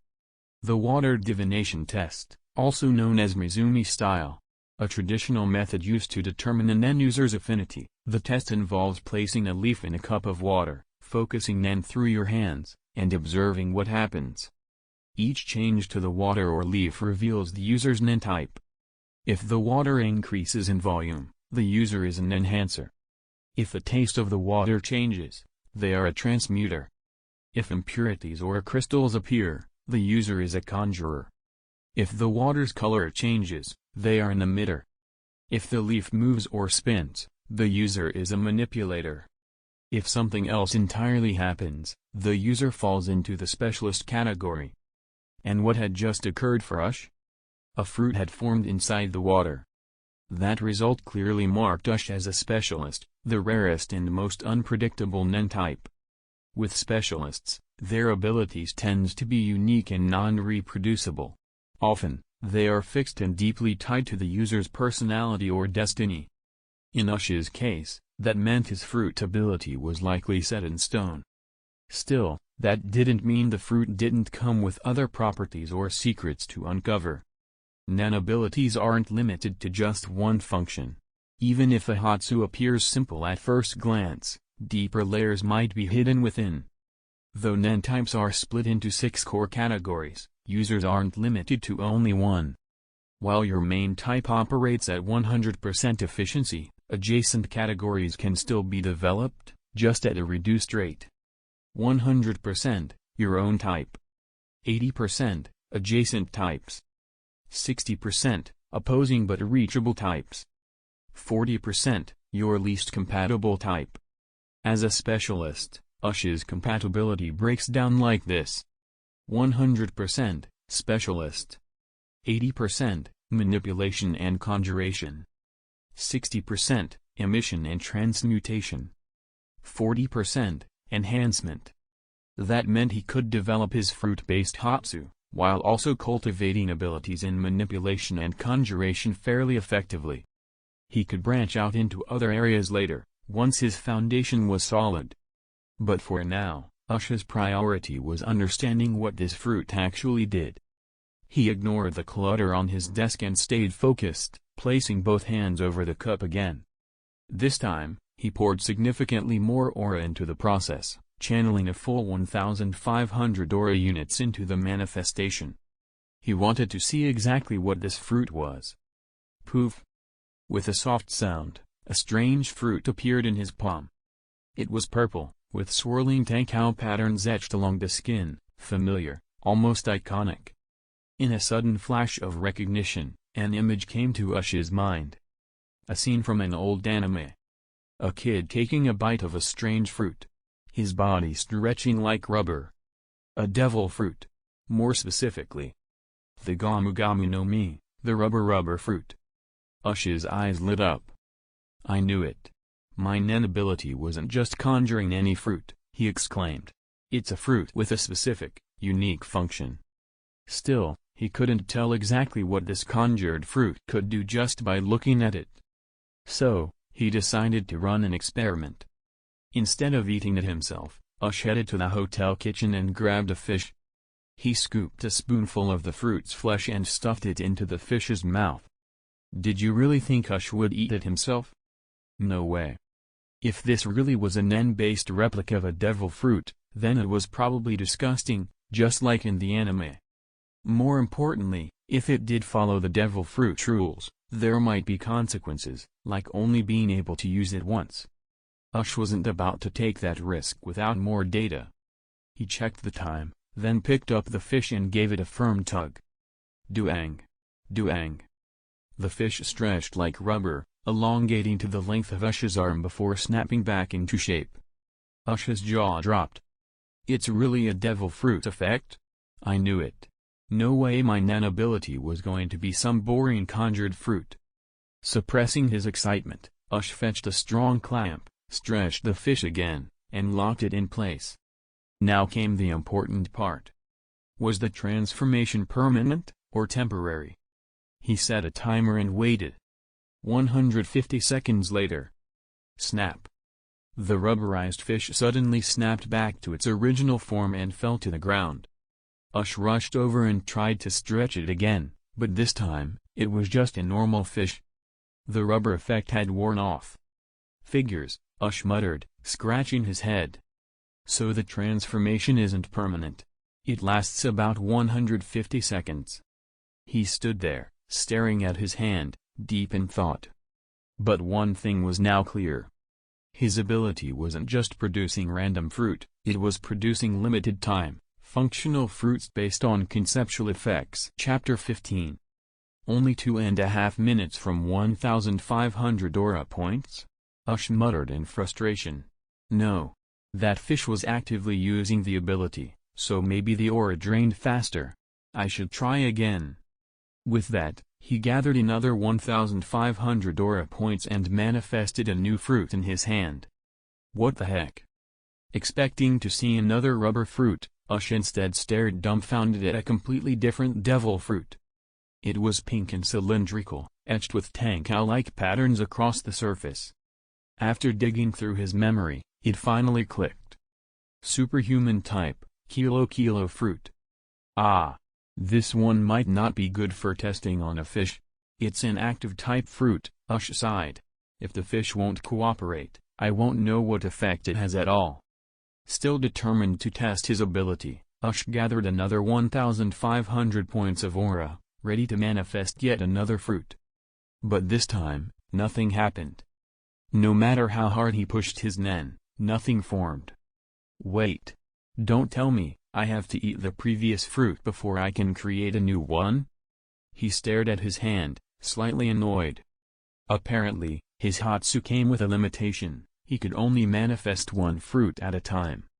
Grumbling under his breath, Ush reluctantly peeled and ate the kilo fruit. Once finished, he focused again, and sure enough, a new fruit materialized. So it is random. Not tied to any specific category, Ush muttered. He decided to test the fruit's power. First, he lowered his weight to 1 kilogram, levitating slightly from the effect. Then, he restored his normal weight.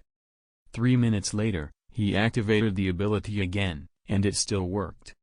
As I thought, using the fruit ability consumes Nen more quickly and shortens the overall duration, Ush noted. He nodded with satisfaction. Time passed. Eventually, after about 25 minutes, the effect of the fruit wore off and it vanished from existence, regardless of whether he'd eaten it or not. Ush confirmed the key rule.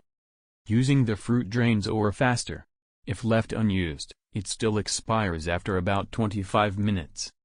Even though he knew his Nen control and total output would improve over time, allowing for stronger manifestations, Ush still wasn't fully satisfied. Because what he truly wanted wasn't versatility. It was immortality. He didn't just want flashy powers. He wanted to walk the path of cultivation, to live eternally. Yes, Nen users were sometimes referred to as immortals, but in reality, very few of them actually lived for centuries. Even the strongest eventually grew old and died. Some might live 100 years. Maybe more. But none would live to see the rise and fall of entire civilizations. Even devil fruits, in fiction, had abilities that could grant eternal life. But Ush's conjured fruits were nothing more than temporary manifestations of aura. They couldn't last forever. Even if he raised his aura output to absurd levels and manifested something like the peach of immortality, it would still vanish within minutes. So, what was the point? Could he really become immortal with this ability? Then it hit him. Wait a second. Cultivation, immortal cultivation. He froze. Eyes wide, Ush began to mutter under his breath. Cultivators absorb energy from the world around them. They channel it through meridians. Then refine it at their core, the Dantian. My current Nen ability is basic. It just conjures random fruits from memory. But that means I can evolve it. If I can design a fruit that absorbs ambient energy and uses it to maintain itself indefinitely, that could be my path to immortality. It was a risky idea.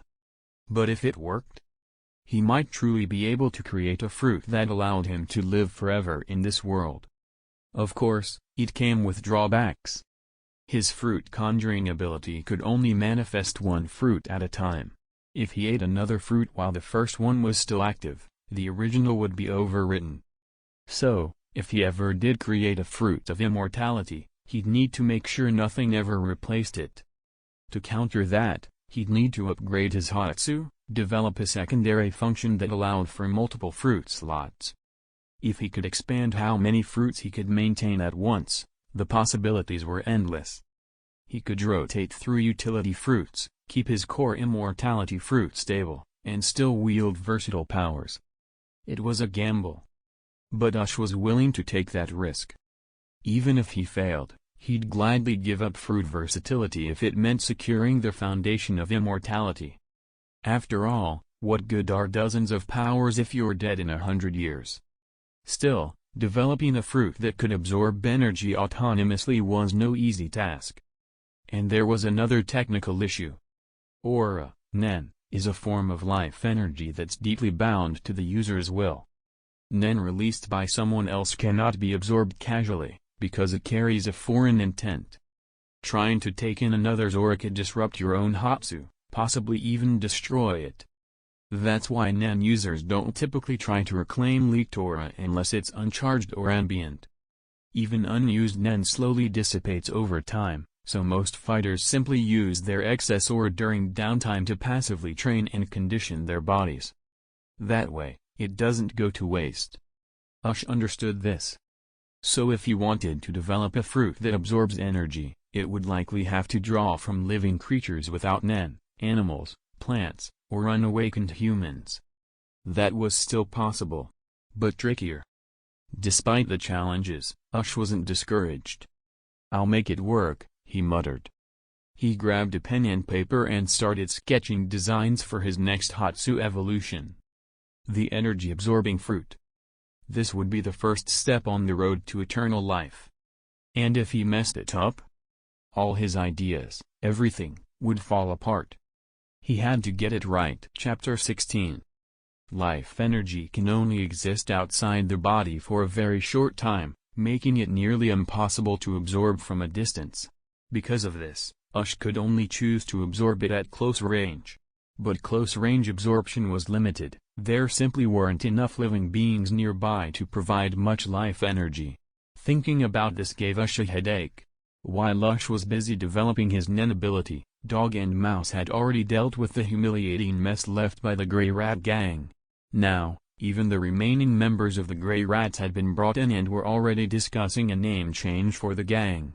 Yes, they were discussing what to change the name to, not whether to change it. After all, in a place like York New City, the name Grey Rats was basically a joke. With that name, they'd always be seen as nothing more than clowns. So, a name change was absolutely necessary.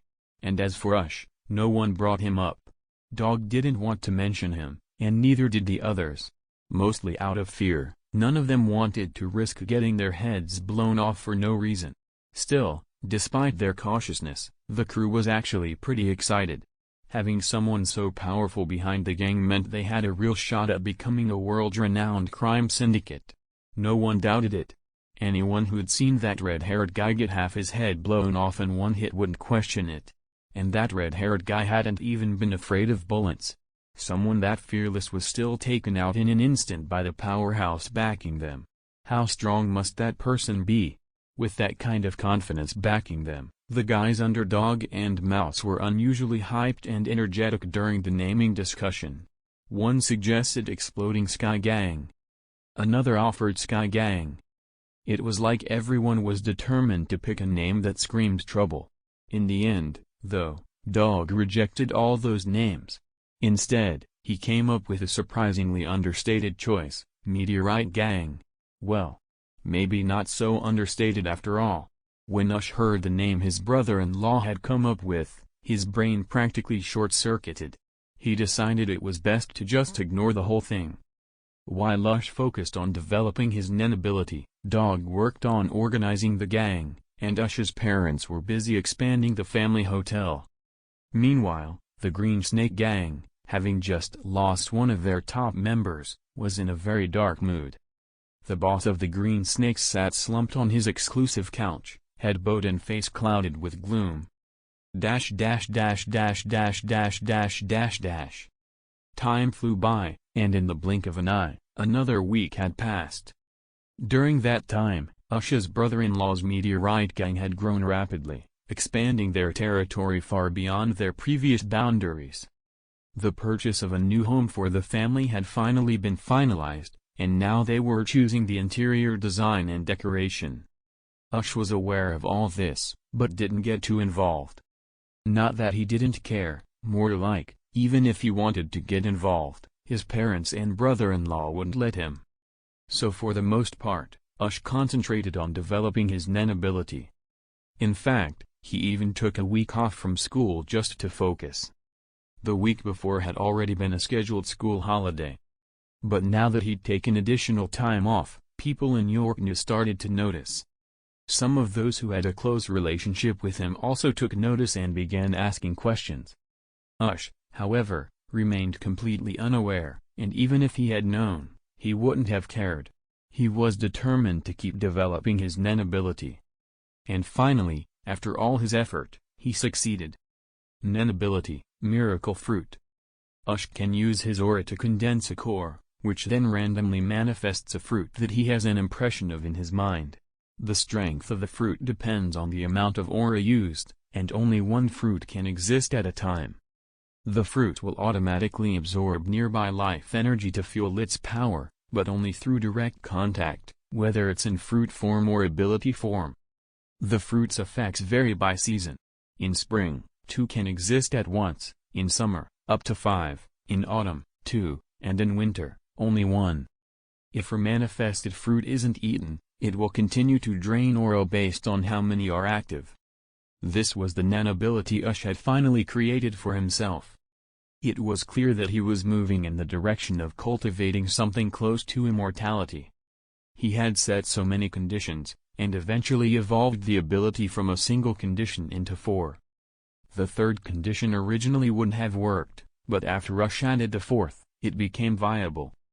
The restrictions increased, but so did the benefits. Although the energy could only be absorbed through contact, that made the absorption extremely efficient. There was no loss of life energy at all. However, that also made it harder to absorb a lot of energy. After all, requiring physical contact was a major limitation. If anyone else had developed an Nen ability like this, it would likely have been useless. It might sound complicated, but Ush liked it. Because he wasn't just anyone, he had unique advantages, like his ability to control distance. That's why Ush had the confidence to impose these kinds of conditions. He had the ability to gather large amounts of life energy within his reach. As for the seasonal condition that allowed multiple fruits to exist, Ush wasn't too concerned about it right now. Until he figured out how to extend his own lifespan, he wasn't planning to store fruits long-term anyway.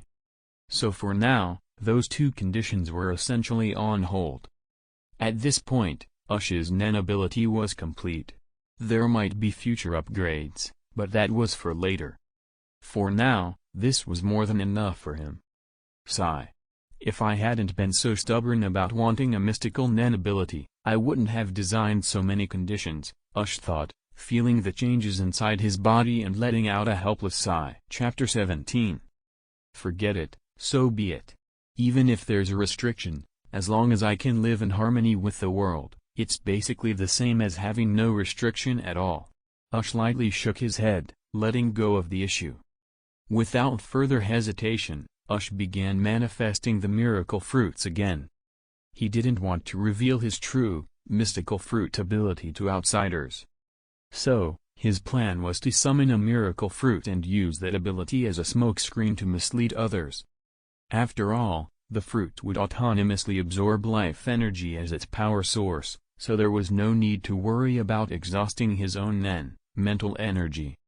It was natural for Ush to be cautious about wasting his aura.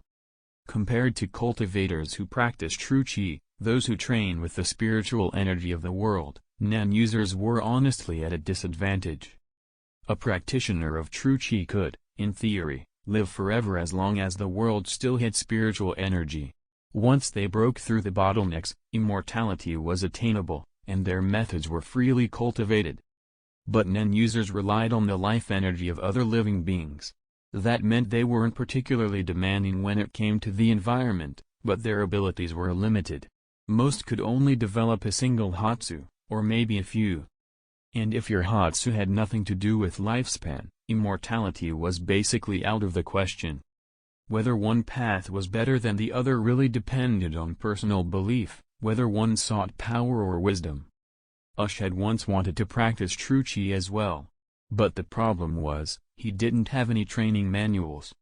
He didn't even know if heaven and earth aura actually existed in this world. The absence of a known spiritual energy system was disappointing to Ush. Still, thanks to the ability he had developed himself, he felt like he'd caught a glimpse of the path toward becoming immortal. With a satisfied look, Ush gathered another Nen core, this time with a full 2,300 aura points. Pop! A devil fruit appeared before him. It was the Tuntun fruit, kilogram fruit. Ush made a face, then shrugged and ate it in one bite. No choice, it is what it is. After experimenting for a while now, Ush had come to understand something important. Below 2,300 aura points, the miracle fruits he could manifest were always drawn from a small pool. They were usually basic Zoan, animal type, fruits or low-tier paramecia, enhancement type, fruits that only affected the user. He had yet to manifest any of the powerful Logia, elemental type, ancient Zoan, mythical Zoan, or concept-based paramecia fruits, the ones that truly changed the rules. He hadn't even seen anything that appeared in mythology or in the anime he remembered. Still, the Tuntun fruit wasn't bad. Definitely better than the rubber fruit or something like the spike fruit. After all, with the Tuntun fruit, he could make his body weigh up to 10,000 kilograms, 10 tons, and beat people down with raw weight. 10 tons might not sound like much, but considering that Ush's base strength was only a bit stronger than the average person, it gave him a brutal edge. After choosing the fruit ability he'd been using recently as a decoy, Ush moved on to the more important task, absorbing life energy. Buzz. It was like a gust of wind. As Ush activated his ability, all the life energy in the surrounding area was instantly drawn into his body. Thanks to close-range contact, the absorption rate of the miracle fruit skyrocketed. In just that one instant, he had absorbed nearly 10,000 points of life energy. That number was staggering. Let's do the math to understand it. A person loses 1 life energy point per second. The ambient life energy around a person is typically around 3 points. So for Ush to absorb 10,000 points in a single moment, that meant there were over 3,000 people within his absorption range. A single person naturally loses 86,400 life energy points per day. With 1 miracle fruit activation, Ush could absorb enough life energy to sustain himself for an entire day in just 9 cycles. And since each cycle takes 3 seconds, Ush could gather a full day's worth of energy in just 27 seconds. The math checks out. Of course, Activating Nen abilities still consumes aura. 9 cycles of absorption cost about 3,600 aura points, or 400 per cycle. If Ush used his distance ability to assist absorption for just 1 hour a day, the amount of life energy he could store would be enough to cover 133 days. He earned back 133 days of energy in just over 5 days. That made Ush sigh with both pride and frustration. The only thing that bothered him was that this life energy wasn't directly converted into lifespan. That was the frustrating part. Some might wonder, if it's possible to absorb life energy from others, why hasn't anyone developed an ability to gain immortality through it? Actually, people have tried. In fact, many have. But every single one of them died early. Why? Because of one inconvenient truth about life energy. Unless your ability is incredibly specialized and powerful, it's nearly impossible to forcibly extract life energy directly from living beings. And here's the most unfortunate part, the life energy that escapes the body dissipates almost instantly. It doesn't linger in the world like spiritual energy would. In fact, within 3 seconds of leaving the body, life energy vanishes, possibly disappearing into another dimension entirely. It doesn't float around the world like natural aura or the so-called heaven and earth chi. Worse still, this dissipation happens regardless of whether someone is an enhancer, emitter, or any other Nen type. Why? Because life energy isn't aura, it's not Nen. So, if someone wanted to absorb life energy to increase their lifespan, they would have to be in close contact with living beings. Absorb the energy immediately as it escaped.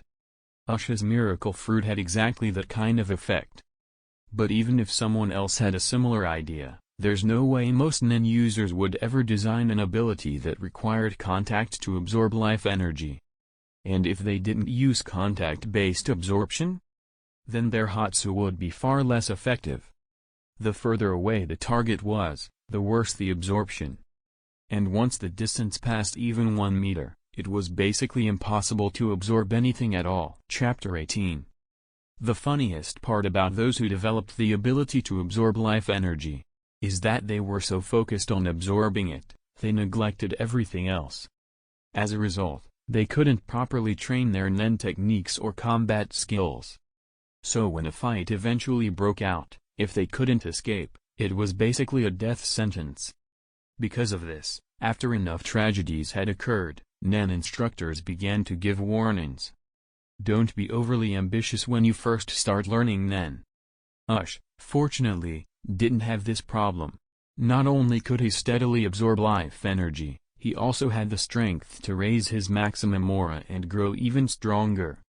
And all of that would have been impossible without his distance manipulation ability. Even if you were surrounded by living beings, if you had to wait for absorption every 3 seconds, how much could you really gather? Even if those creatures consumed less aura than Ush, you'd still be dealing with hundreds of targets. So what?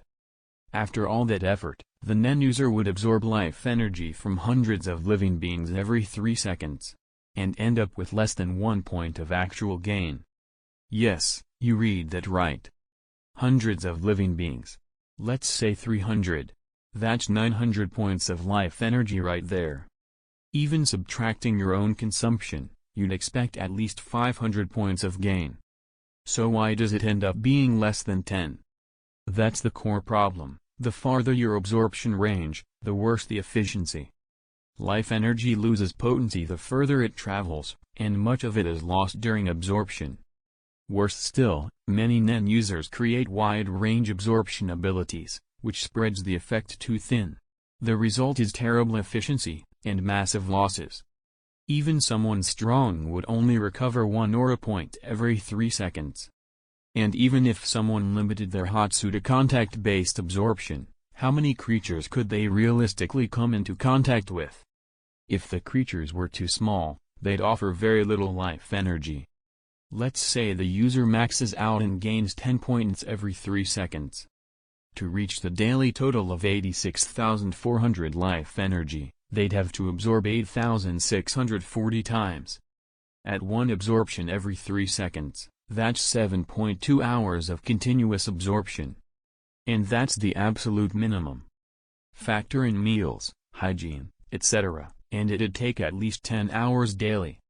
Subtract 8 hours of sleep, and they're left with only 6 hours to do anything else. It would be an endless, relentless grind. An ascetic lifestyle, true suffering, and it couldn't be paused for even a day. If you stuck to that routine, sure, you might achieve a form of immortality through Nen. But nobody can truly maintain that. The world is too tempting, too distracting. Something will always come along to break your rhythm for a day or two. And the biggest problem? By focusing solely on absorbing life energy, you'd completely neglect your Nen training and combat skill development. In a dangerous world like this, that kind of weakness is a death sentence. There's more. You can't afford to get injured, or sick. A single wound could drain so much aura to heal that it would erase days of progress. And if it's an incurable illness, it would sap your aura every second, immediately nullifying whatever little life energy you managed to gather. There's one final thing, the scenario where someone manages to gather 10 life energy per 3 seconds. That's not even the performance of a third-rate Nen user. That's the level of someone above average, a second-rate practitioner. If someone reached first-rate, this efficiency could increase significantly.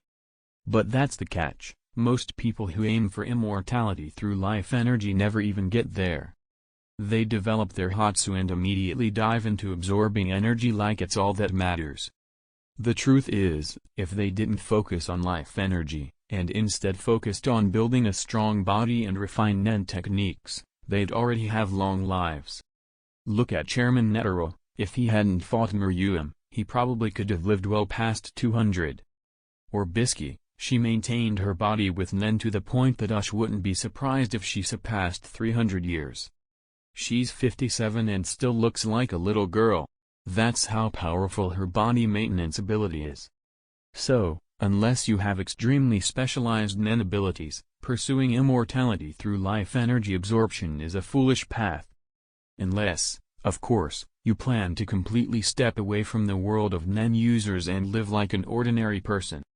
But even then, immortality would draw attention, even from regular people. In any case, one truth remains, power is the most important thing. Thankfully, Ush doesn't need to worry about any of that. To express his thoughts toward those who chased immortality the hard way, Ush decided to casually absorb some life energy, to fuel his fruit-driving energy. Buzz. With that decision, Ush began absorbing energy every 3 seconds over the next few minutes. Thick waves of life energy poured into his miracle fruit ability. By the end of the session, the duration of the fruit's effect had been extended for several days. That was enough, he'd just absorbed hundreds of thousands of life energy points. If that much energy were converted into aura and unleashed all at once, the result would be devastating. But channeling that much aura required immense spiritual strength.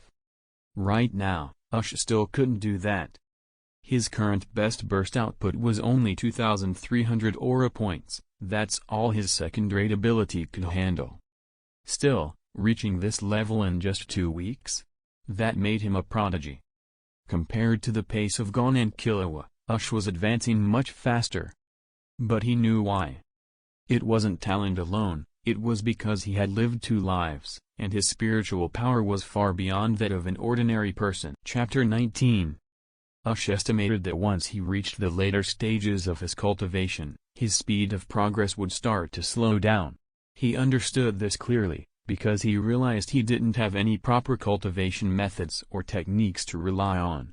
Even though he knew that moving forward, the most important thing would be to refine the 3 treasures, essence, energy, and spirit, he had no way of systematically doing it.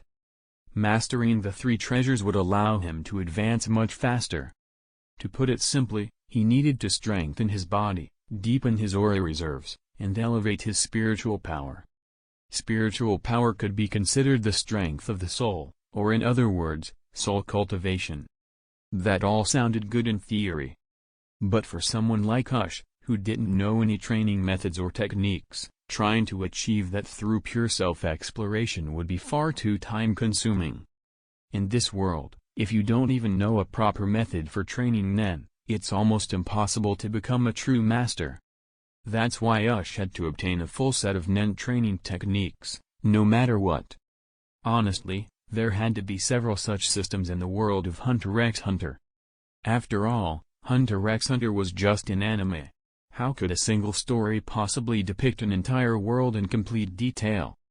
Some things were glossed over, summarized, or simply omitted altogether. It might not feel like anything was missing when you're just watching the anime, but now, being inside this world, Ush found himself wishing he could grab Togashi by the collar, drag him into a room, and lock the door behind him until he filled in the missing details. Sigh. I need to find someone who can teach me a complete nen training system, Ush muttered to himself, exasperated. He looked toward the personal computer in his room, then at the small calendar beside it. December, 1998. A very critical time. Because soon, the 287th Hunter exam would begin. And more importantly, today was December 30th. Tomorrow is the last day to register for the exam. If he missed the window, he'd have to wait another full year before getting another chance. If I want to learn a proper nen cultivation method, there are only a few options in this world, Ush mused aloud. The Hunter exam, the Zoldyck family, Hisoka's network, and some unshown factions. But none of those are guaranteed. None of them are guaranteed to teach me anything, at least not on my terms. After thinking it through, one name stood out as the most viable option, Shingenryu, the style taught by Wing and mastered by Biscuit. It's probably the most accessible path, Ush murmured, rubbing his temple. But if I just show up at their doorstep and ask to be taught, they'll never accept me. Especially someone like him, who had already awakened his nen and even developed a Hatsu. Showing up and claiming he didn't know how to train properly. No one would believe that. They'd think he was hiding something, or worse, plotting something. Not to mention, his current profile was tied to underworld figures, the Hei Gang, maybe even the Ten Dons themselves. To the Shingenryu school, which leaned toward righteousness and order, that would be a huge red flag. Which meant, the only real path forward was to take the Hunter exam. With a Hunter license in hand, he could make formal requests, and have the credibility to back them up.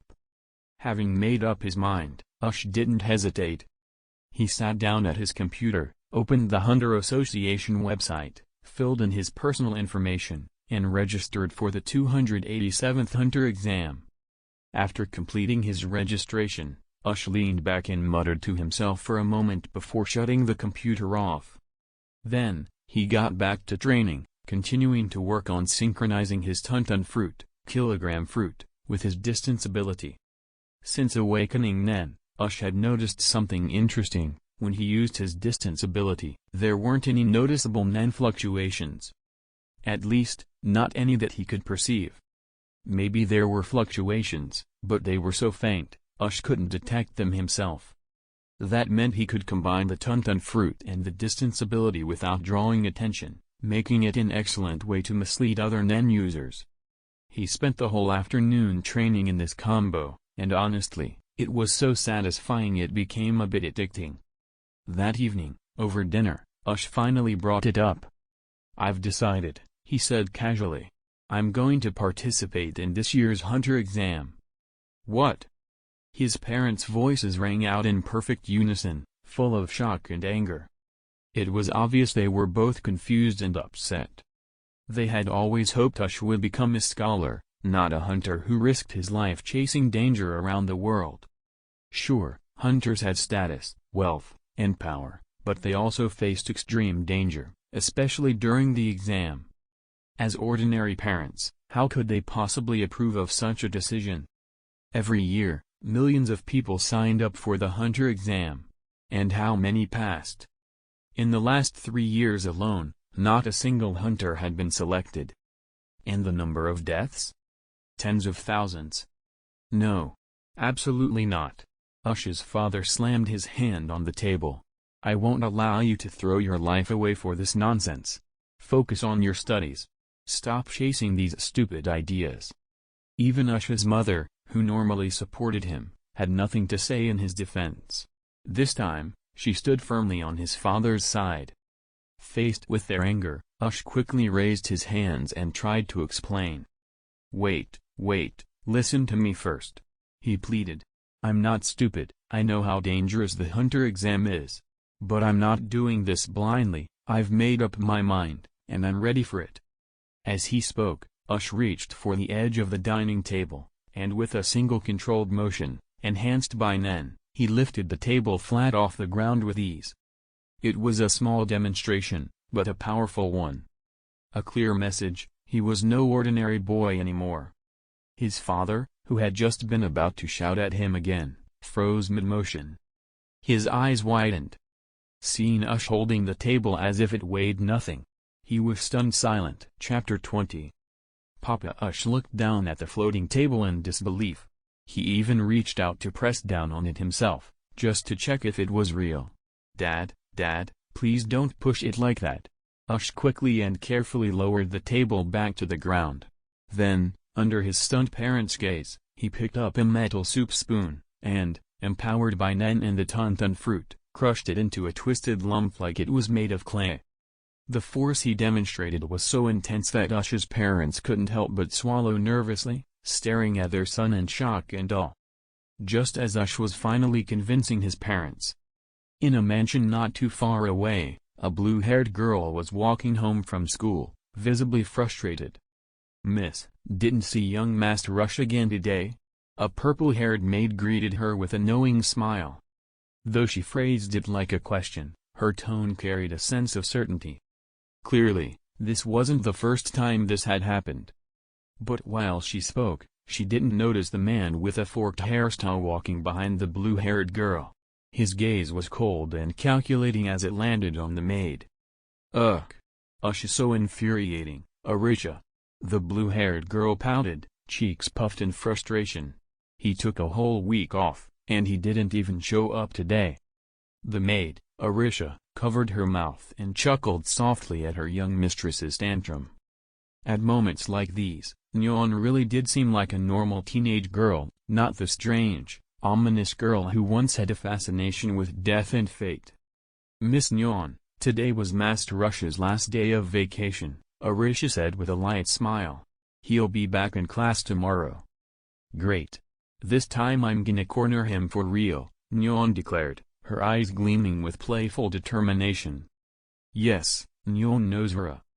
As the daughter of Light Nostrade, a major figure in the Mafia Hay gang, Nyon lived a relatively sheltered life. While her father preferred to keep her confined, political obligations forced him to send her to Black and White Middle School in York New. Black and White Middle School was part of a full school system created by the 10 Dons. It included an elementary school, middle school, and university.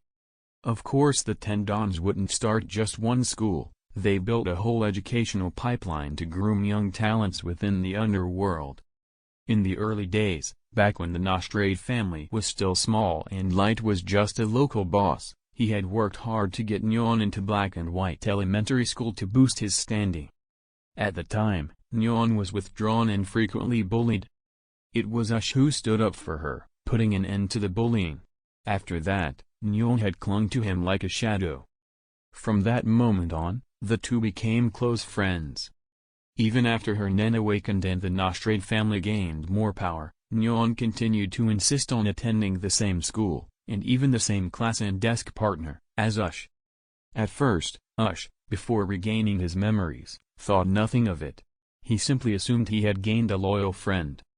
But somewhere along the line, Nyon developed strange interests. Namely, a fascination with human organs. At one point, it seriously creeped Ush out, and he began avoiding her altogether. But after Nyon was bullied again, this time by other Mafia daughters due to her odd behavior and Light's growing influence, Ush stepped in to defend her once more. From then until now, their relationship remained close. Though Ush had moments of awkwardness, especially before regaining his past life memories, Their bond was undeniable. Now that Ush had remembered everything, he actually found it amusing, and even satisfying, that he had a childhood sweetheart like Nyeon. If not for the fact that he was still adapting to his abilities and needed to focus on training, they might have already started dating. After all, with Nyeon's quirky personality, Ush figured he could probably manipulate her a dozen times over, though he wouldn't even need to lie.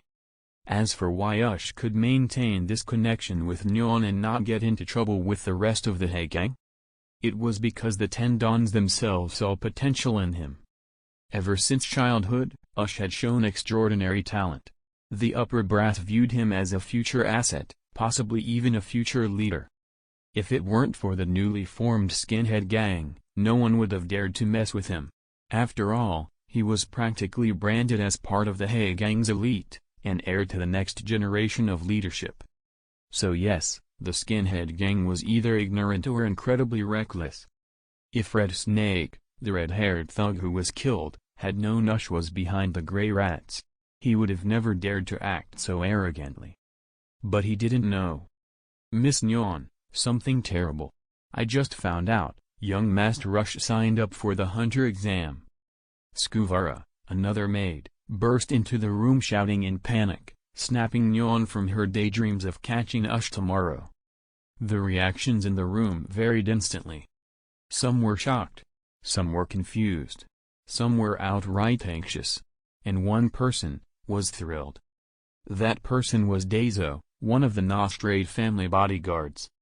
He'd protected Nyeon for a long time, and after tasting the influence of the family, he began developing ambitions. Looking at the increasingly beautiful Nyeon, he started fantasizing about becoming her husband, and taking control of the Nostrade family's power. But the biggest obstacle in his path? Ush?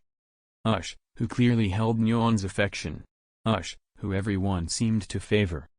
So when Daeso heard that this weakling had signed up for the deadly hunter exam, he couldn't help it, he was ecstatic.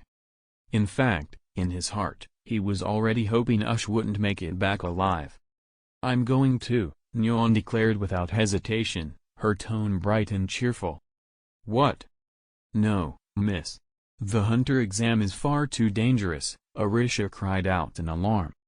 The rest of the staff chimed in, trying desperately to dissuade Nyeon from even considering such a reckless move. Chapter 21. I don't care, I'm going to participate, Nyeon declared firmly, determined to take part in the hunter exam with Ush. To everyone else, of course, this was just another case of her being willful. They tried to talk her out of it, but Nyeon ignored them all. Before anyone could stop her, she had marched straight to the computer and started the registration process. At that point, some of the staff seriously considered smashing the computer. But they didn't dare, because they all valued their high-paying jobs too much. With no other option, Daeso reluctantly called Light Nostrade to report the situation. On the other end, when Right Nostrade heard Daeso's panicked report, with a bit of personal bias mixed in, he fell into deep thought. Normally, given the situation, he would have ordered Daeso to immediately stop his daughter. But things were different now. Recently, the rapid rise of the Grey Rat Gang, now renamed the Meteorite Gang, had caught everyone's attention. In just 1 week, they'd expanded their territory threefold. That alone was already impressive, but what truly concerned Wright was the mysterious powerful figure backing the canine mouse duo who now led the gang. Word had spread of how Red Snake, a powerful Nen user from the Green Snake Gang, had been instantly killed. No one knew the identity of the one behind it, but all the major Hae gang families had begun speculating, and analyzing the immense strength of the person supporting the Meteorite Gang. After all, Red Snake was a Nen user, not someone just anyone could kill. Wright understood that, aside from Daeso, none of his bodyguards would stand a chance against someone like Red Snake. So when he heard the rumors, Right Nostrade took a sharp breath. Other people might have trouble guessing the identity of the person behind the canine mouse. But not Wright, not after witnessing his own daughter Nyeon awaken her Nen ability. To him, the most likely suspect was none other than Nyeon's childhood friend, Ush Ganko. Of course, it was just a strong hunch. He couldn't confirm it yet. But it wouldn't be hard to do so. All he had to do was meet Ush in person. Thankfully, he'd never stopped Nyeon from spending time with him. If he had, things would be much more complicated now. Even if Ush hadn't awakened then, Wright always saw great potential in him. Ush was, after all, someone the Ten Dons had taken a liking to from a young age. And if Ush continued to rise in power, Wright could have Nyeon marry him, cementing his position as Ush's father-in-law. With that connection, he might even rise to the level of the Ten Dons himself. Thinking this way, how could Wright possibly oppose Ush and Nyeon spending time together? If anything, he now wanted Ush to move in and live with them. Before, Wright had simply hoped that Ush's influence would help him gain status. But if it turned out Ush was truly the person behind the Meteorite Gang, the one who defeated Red Snake, then Wright was certain he was on the path to becoming one of the Ten Dons himself. The thought made his breathing quicken with excitement. "Boss?" Daeso asked, confused after a long silence. "Oh, it's fine," Wright replied calmly, snapping out of his thoughts. "Let her register. The hunter exam isn't that easy anyway." Daeso, flustered, said anxiously, "But boss, won't this put Miss Nyeon in danger?" Wright frowned slightly. "Don't worry about it," he said coolly. "Just keep a close eye on Nyeon that day. Don't let her actually go through with it." With that, he hung up the phone. "Nyeon?" He called her by name? Wright muttered to himself, eyes narrowing. Looks like Daeso's thoughts aren't as pure as they should be. This isn't good. A bodyguard with ambitions toward Nyeon is dangerous, not just to her, but to my future status. This needs to be handled soon. Wright stared at the phone in his hand, frowning deeply. Meanwhile, on the other end, Daeso had no idea his days were numbered. He looked down at the disconnected call with a slightly dark expression, but also a sigh of relief. As long as Nyeon didn't attend the hunter exam, and Ush went alone and died during the trial, Daeso would have his chance. He'd be there, close to Nyeon in her time of grief. He'd comfort her, worm his way in, and, eventually, marry into the Nostrade family. Once that happened, and with his growing strength, even Wright wouldn't stop him. As that fantasy grew in his mind, Daeso's expression darkened, twisting into something lecherous and calculating. Fortunately, he hid it well. No one around him noticed. Back at the mansion, despite everyone's protests, Nyeon happily completed her hunter exam registration. Now that it was done, everyone could only accept it and brace for potential consequences.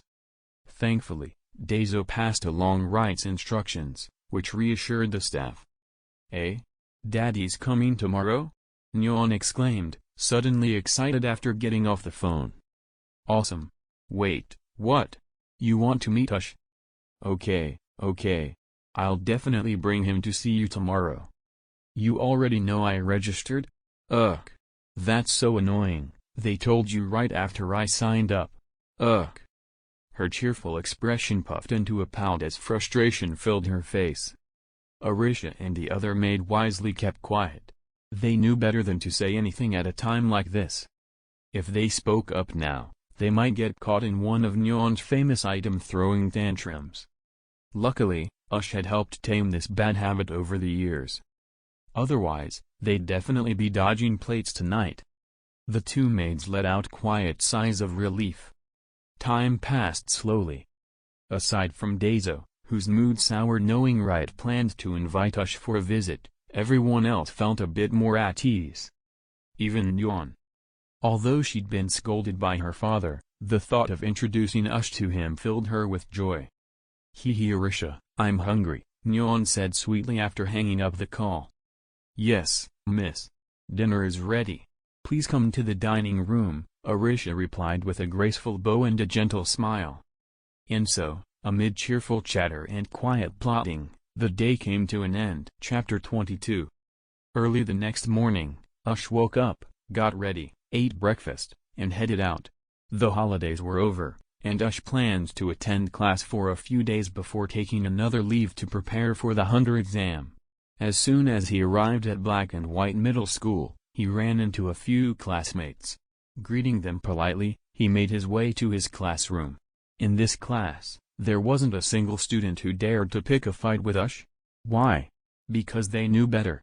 Every one of them had been warned by their own parents, and they all understood that Ush was favored by the 10 Dons.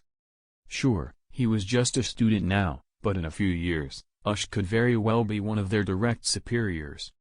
And in that case, who would be foolish enough to offend him? The Bald Gang sure were brave, that much was clear. Daiso, for example, had watched Ush for years, ever since childhood, and even he didn't dare act directly. All he could do was harbor dark thoughts and wait. That alone showed just how special Ush's position was within Yorknew's Hey Gang world. And how did he earn such a status? Simple, by showing exceptional intelligence and talent since he was a child. Anyone could do the same. In theory. In truth, Black and White Middle School had more than one elite student like Ush. He wasn't the only one with backing from the 10 Dons. But in his particular class, he was the only one. Why? Because the 10 Dons believed in cultivating dominance through confidence, not early rivalry. There were many talented kids in their ranks, but they were split across different classes until they reached university.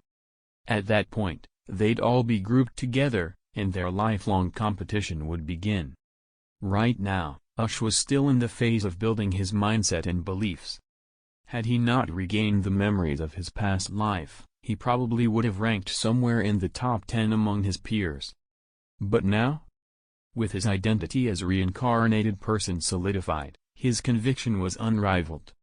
Because nothing beats the confidence of a reincarnator. Ush? Just as Ush was chatting with classmates, a familiar voice rang out. Nyeon came running from the hallway and threw herself toward him. Several girls in the class stiffened. They all thought the same thing, again?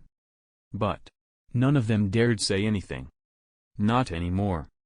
The Nostrade family's influence had grown immensely, and Nyeon's current status made her untouchable. None of the other girls wanted to challenge her over Ush. To be honest, Ush didn't mind at all. Most of the mafia heiresses in the Hey Gang were spoiled and arrogant. Without his reputation, many of them wouldn't even look at him, some might have even enjoyed bullying him. This kind of behavior was common in this highly stratified school, where class was everything. Compared to them, Nyeon, with her liveliness, eccentric hobbies, and childhood bond, was actually refreshing. And of course, being childhood friends didn't hurt. So Ush caught her mid-pounce and gently set her down. "I've told you, if I ever miss catching you, you're going to end up flat like a pancake," Ush sighed, pressing a hand to his temple. "Flat, schmat, you'll catch me anyway," Nyeon replied with a teasing grin. Ush narrowed his eyes playfully. "Oh? So you don't mind ending up flat?" As he said this, his gaze drifted downward, intentionally. "Eh? Ush, do you like big or flat better?" Nyeon asked shamelessly, totally unfazed by his stare. "It's you I like," Nyeon. Ush smirked, then guided her back to their seats. Back at their desk, Nyeon continued to stare at him, clearly waiting for a serious answer. "I'd say I like bigger," Ush replied, completely calm and unbothered. After all, this was the Hey Gang school. Everyone here was used to this kind of talk, and some students had already experienced way more than they should at their age. Ush had once used Nen to examine someone and found 7 distinct aura traces lingering on her. Hers plus 6 others. She'd already been with 6 people. Yikes. In contrast, Nyeon's aura was completely clean, like a baby's. Her early Nen awakening had preserved the purity of her spiritual energy. And, well, she was still a virgin. Hearing Ush's comment, Nyeon covered her chest in mock despair. She realized she might be far from Ush's ideal. "You're still young. There's room to grow. Keep working at it," Ush encouraged her with a teasing smile, even as the words felt a little weird coming out of his mouth. "Ugh, You're so mean. Nyeon pouted, clearly upset that growing up wasn't something she could rush. Her exaggerated reactions made Ush's heart soften a little. After all, that pair of justice would belong to him someday. He couldn't just let her stay insecure. He reached out to calm her down. Oh, right. My dad wants to meet you. Nyeon suddenly remembered the reason she'd run in. Ush blinked, surprised, but quickly nodded. It was a bit sudden, but he didn't see any reason to refuse a meeting with Right Nostrade. Class went by quickly. The teacher's material was, honestly, too simple for Ush now. Strong spiritual power didn't just help in meditation or training, it also boosted thinking speed and memory. For Ush, even if he couldn't achieve full photographic memory, he could recall information with ease. Chapter 23. Especially after learning some memory techniques, Ush's recall ability had become nearly flawless. That was one of the main reasons he had been among the top students at school even before regaining the memories of his past life.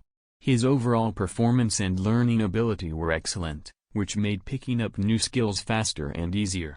Sure, things that required physical training still needed time and effort. But when it came to academic or technical subjects, like painting, hand-to-hand combat, or all kinds of practical or theoretical knowledge, Ush could learn quickly. Of course, this only allowed him to skip the beginner stage. If we're talking about becoming a true master in a particular skill, well, that would probably require a system, a cheat, or some kind of external plugin. After all, knowing something isn't the same as mastering it.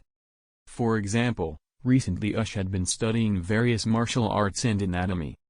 At his current level, he could be considered a solid beginner. Not yet proficient, definitely not a master, but already much stronger than the average person. And that alone was terrifying.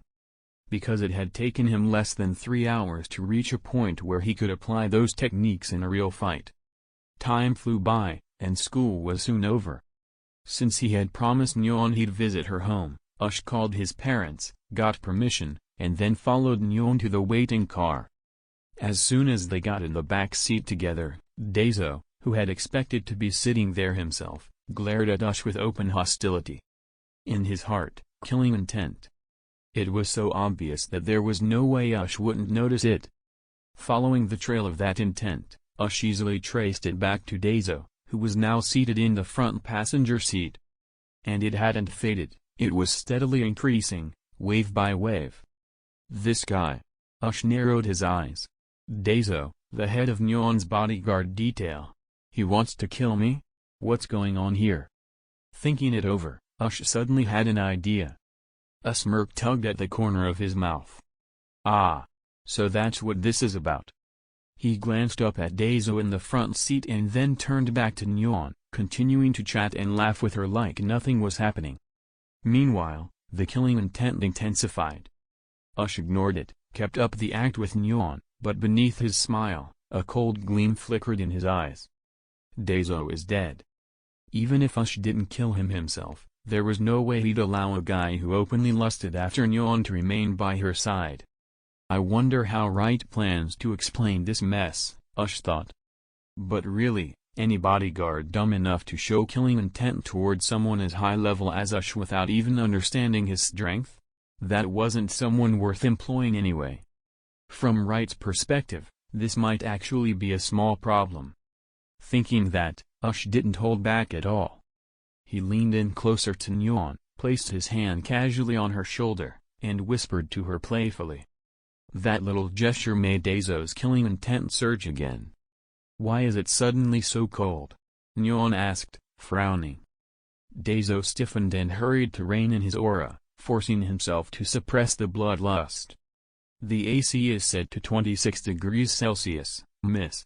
Should I turn it up? The driver asked nervously. This was a good job, he didn't want to lose it over something like this. That's weird.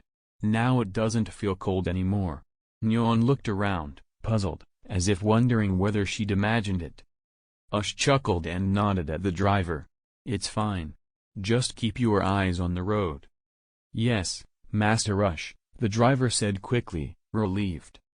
He focused his attention back on driving, letting out a silent breath. Meanwhile, Daiso sat tensely in the front seat, barely able to contain his frustration. His face was dark and unreadable. Soon, they arrived at the Nostrate estate.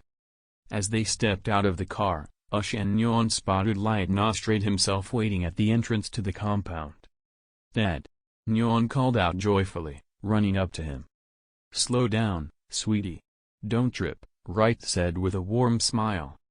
After giving his daughter a pat, he turned to Ush with a friendly smile. "Ush, welcome. I really had no choice this time." As he led Ush into the courtyard, Wright's expression turned a bit sheepish. Ush wasn't sure what Wright was getting at, but for now, he had something else he needed to address first. "Haha, if even Uncle says he had no choice, who am I to argue?" Ush laughed casually. "By the way, Uncle, what's the deal with that forked-haired guy over there?" Wright, who had originally planned to talk about Nyon, paused and looked at Ush curiously. "Oh, you mean Daiso? He's Nyon's head bodyguard. Why? Is that okay?"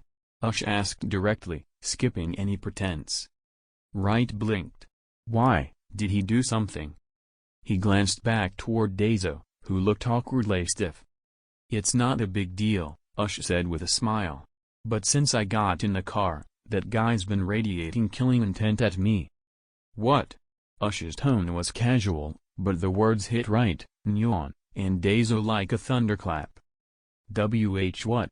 Haha, young Master Ush, you're joking, right? Why would I ever want to kill you? Daiso quickly tried to laugh it off. Damn it, how did he notice?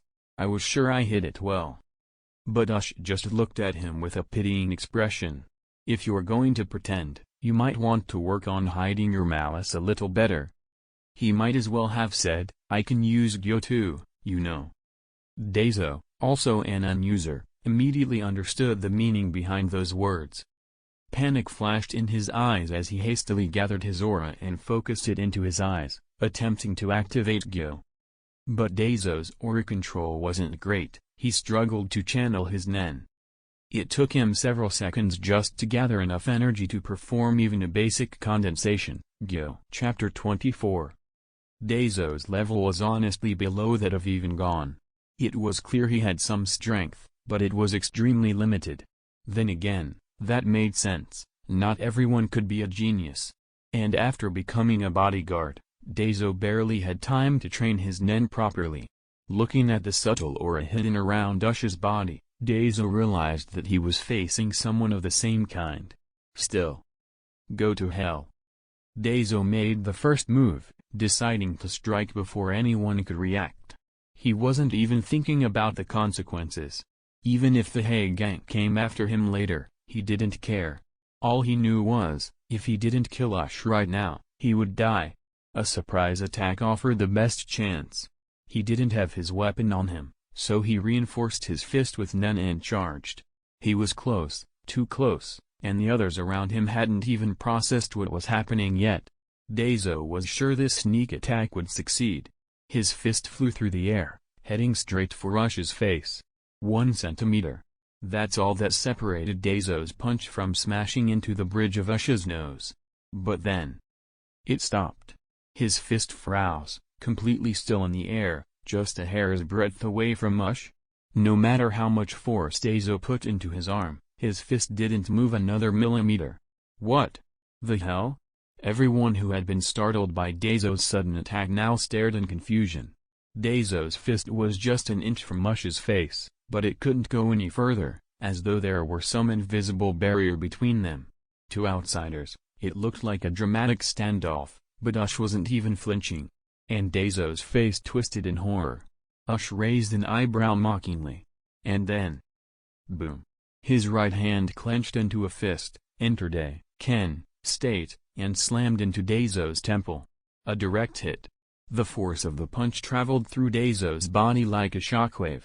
There was nothing elegant or flashy about it, just pure, overwhelming strength. He didn't explain his abilities. He didn't give warnings. He didn't wait for the enemy to recover.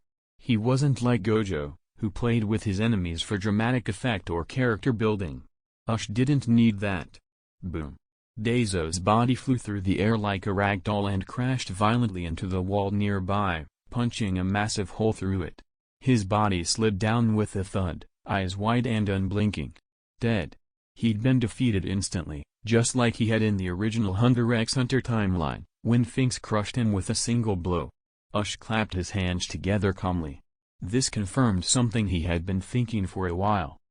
There's a reason advanced nen techniques are called advanced. They're not something everyone knows. Ush was confident Daizo could use Gyo, but he clearly had no idea how to use any of the other high-level nen techniques. Don't be fooled by how quickly Gon and Killua learn things, those were exceptional cases. In reality, without a proper mentor, most nen users, even ones from organized backgrounds, never learn the advanced techniques. Take Daizo's colleague, Rin. He was even a licensed pro hunter, but didn't know any advanced nen techniques either. Why? Because he lacked two things, talent and a teacher. No one taught him. Look at the Hunter exam arc. When Gon and Killua were introduced to nen, Wing only taught them the four major principles and Gyo. They didn't learn anything else until they trained under Bisky. Clearly, Rin hadn't reached that point, and probably assumed those four techniques were all there was. As a result, most battles between nen users rely entirely on their Hatsu, unique ability. That's why Bisky's statement, that battles usually last half an hour, only applies to second-rate nen users and above. For third-rate users, simply learning the advanced techniques is enough to boost them to second-rate status. And maintaining Ken in battle for over 30 minutes? That's a benchmark for first-rate nen users. In other words, most second-rates don't even have that stamina or technique mastery. Of course, exceptions exist, those with inheritance or extraordinary talent. A rare few can master every advanced technique even as third-rate nen users. Like Ush and Jing Freaks. Both had exceptional control over aura from the start. They didn't rely on shortcuts or gimmicks, they simply had the raw potential and intelligence. This kind of talent is rare, and unless you're blessed, or cheat the system like Ush, it's hard to achieve. Ush remained calm. But the people around him? Far from it. A man like Daizo, the captain of the bodyguards, had just been one shot. Everyone present was frozen, swallowing hard, their expressions filled with shock, and maybe a little fear. Especially Rin, Skuvara, Eva, and Dakino, Nyon's regular bodyguards. They knew how strong Daizo was. In a fair fight, even the four of them together wouldn't have stood a chance. As far as raw combat ability goes, the enhancement type was still the strongest class of nen ability. And none of them knew how to use advanced techniques either. To them, Daizo seemed formidable. But looking closer, it wasn't that Daizo was strong. It was that they were weak. Let's break it down. One of them used a nen-controlled dog that wasn't even reinforced properly. Another summoned a balloon beast, a conjured creature that couldn't even block a basic nen blast. One fought using nen bullets, but they were poorly condensed and lacked power. The last used support tools, more suited for intelligence gathering than combat. It wasn't a fair fight from the beginning. Chapter 25. The four weaklings with barely any combat ability didn't really interest Ush. As for their panic? That was easy, just let them stew in it a little longer. Sure, their strength wasn't impressive, but based on how they behaved in the plot, they seemed to be a loyal bunch. That, at least, made Ush respect his cheap father-in-law's luck. Because honestly, how many bodyguards you can hire in this world are truly powerful? Very few. Unless you're someone like Kurapika, who had a strong sense of purpose, he only became a bodyguard to get close to the scarlet eyes of his people. If Kurapika had only wanted to make money, with his strength, there were a dozen easier ways to do it. So yes, Right Nostrade's ability to recruit loyal, if underwhelming, subordinates was pretty lucky. "I'm sorry, Uncle," Ush said, wiping his hands off after the scuffle and turning to Right with an apologetic smile. Right, who was still stunned from witnessing Daizo's death, quickly composed himself. "It's all right. He brought it on himself. If he wanted to kill you, then death was the natural consequence. Wright waved it off, forcing calm into his voice. Ush, are you okay? Nyeon rushed over, wrapping herself around his arm and checking for injuries. Wright let out a silent breath of relief. He had no idea how to handle what just happened, but seeing his daughter already sticking to Ush, and Ush responding without annoyance, lit a fire in his heart. Ambition. I need to get Nyeon married to Ush as soon as possible. That strength. That temperament. That composure. There was no doubt in Wright's mind anymore, Ush would become a major player in the Haegang world. Maybe even a spokesman of the Ten Dons. Everyone else had assumed it would take him a few more years to rise. But no, Ush was already there. To kill someone like Daeso in one blow, a man who could take 10 bullets without flinching? That was monstrous. If he becomes my son-in-law, my Nostrade family will soar to the top. People won't mock me anymore. They won't whisper behind my back. Wright's eyes sparkled with both excitement and scheming thoughts. Ahem. Someone go prepare the meal, Wright ordered, snapping the maids into action. Then, with a glance, he signaled for everyone not to interrupt Ush and Nyeon's little moment. After that, he quietly returned to the house, already planning how to clean up the mess caused by Daeso's death. He sat calmly at the dinner table, waiting. Soon, Nyeon came walking in, clinging sweetly to Ush's arm. Wright greeted them with the warm smile of a future father-in-law. Dinner passed uneventfully. It was quiet, homey. Until, after the meal, Wright dropped a cold bomb on Ush. Poof. Ush spat out a mouthful of tea and turned to Nyeon with wide eyes. What? You signed up for the hunter exam? Yes. When I found out you registered, I couldn't be stopped, Nyeon declared with a proud smile. Wright sighed dramatically. I even tried asking your virtuous nephew here to talk you out of it. Yes. Since Ush is taking the exam, then of course I'm going to. Nyeon nodded firmly. Wright looked at Ush helplessly. Normally, he'd be trying to talk Nyeon out of such a reckless decision. But now that he knew Ush's strength, he wasn't worried. Even if Nyeon failed the exam, as long as Ush was by her side, she'd be safe.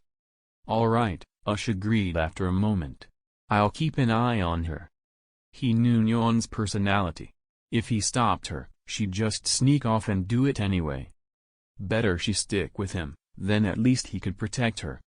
Thank you, Wright said with visible relief. This is perfect. They'll be together the entire time. Afterwards, we'll hold a wedding. Perfect? Meanwhile, Ush, clueless about Wright's inner scheming, was flicking Nyeon's forehead playfully. Though to be fair, even if he had known, Ush wouldn't have cared. After all, it was clearly to his advantage. Why complain? Besides, with Nyeon happily sticking her face toward him and inviting more teasing, it was obvious this wasn't punishment to her at all. With Nyeon confirmed as a participant in the hunter exam, things settled into a new routine. Ush went to school. He trained when he had time. He teased Nyeon daily. And sometimes, he considered teaching her how to use Nen properly. Since Nyeon had naturally awakened Nen, many of her aura nodes were already open. It should have been easy to guide her. But when he offered, Nyeon said she wasn't interested. Yes, the same Nen ability that people in his previous life would have killed for, Nyeon found boring. She even disliked her own Hatsu. Unbelievable. Versailles behavior at its finest. Still, Ush thought about it and realized, even in the anime, Nyeon never showed much interest in her ability. To her, it symbolized the distance between her and her father, not something to be proud of. If she didn't want to train it, Ush wouldn't force her. Time passed quickly. Soon, it was January 4, 1999, the day the hunter exam qualifiers would begin. That morning, both Ush and Nyeon received messages from the Hunter Association, informing them of the meeting point for the exam.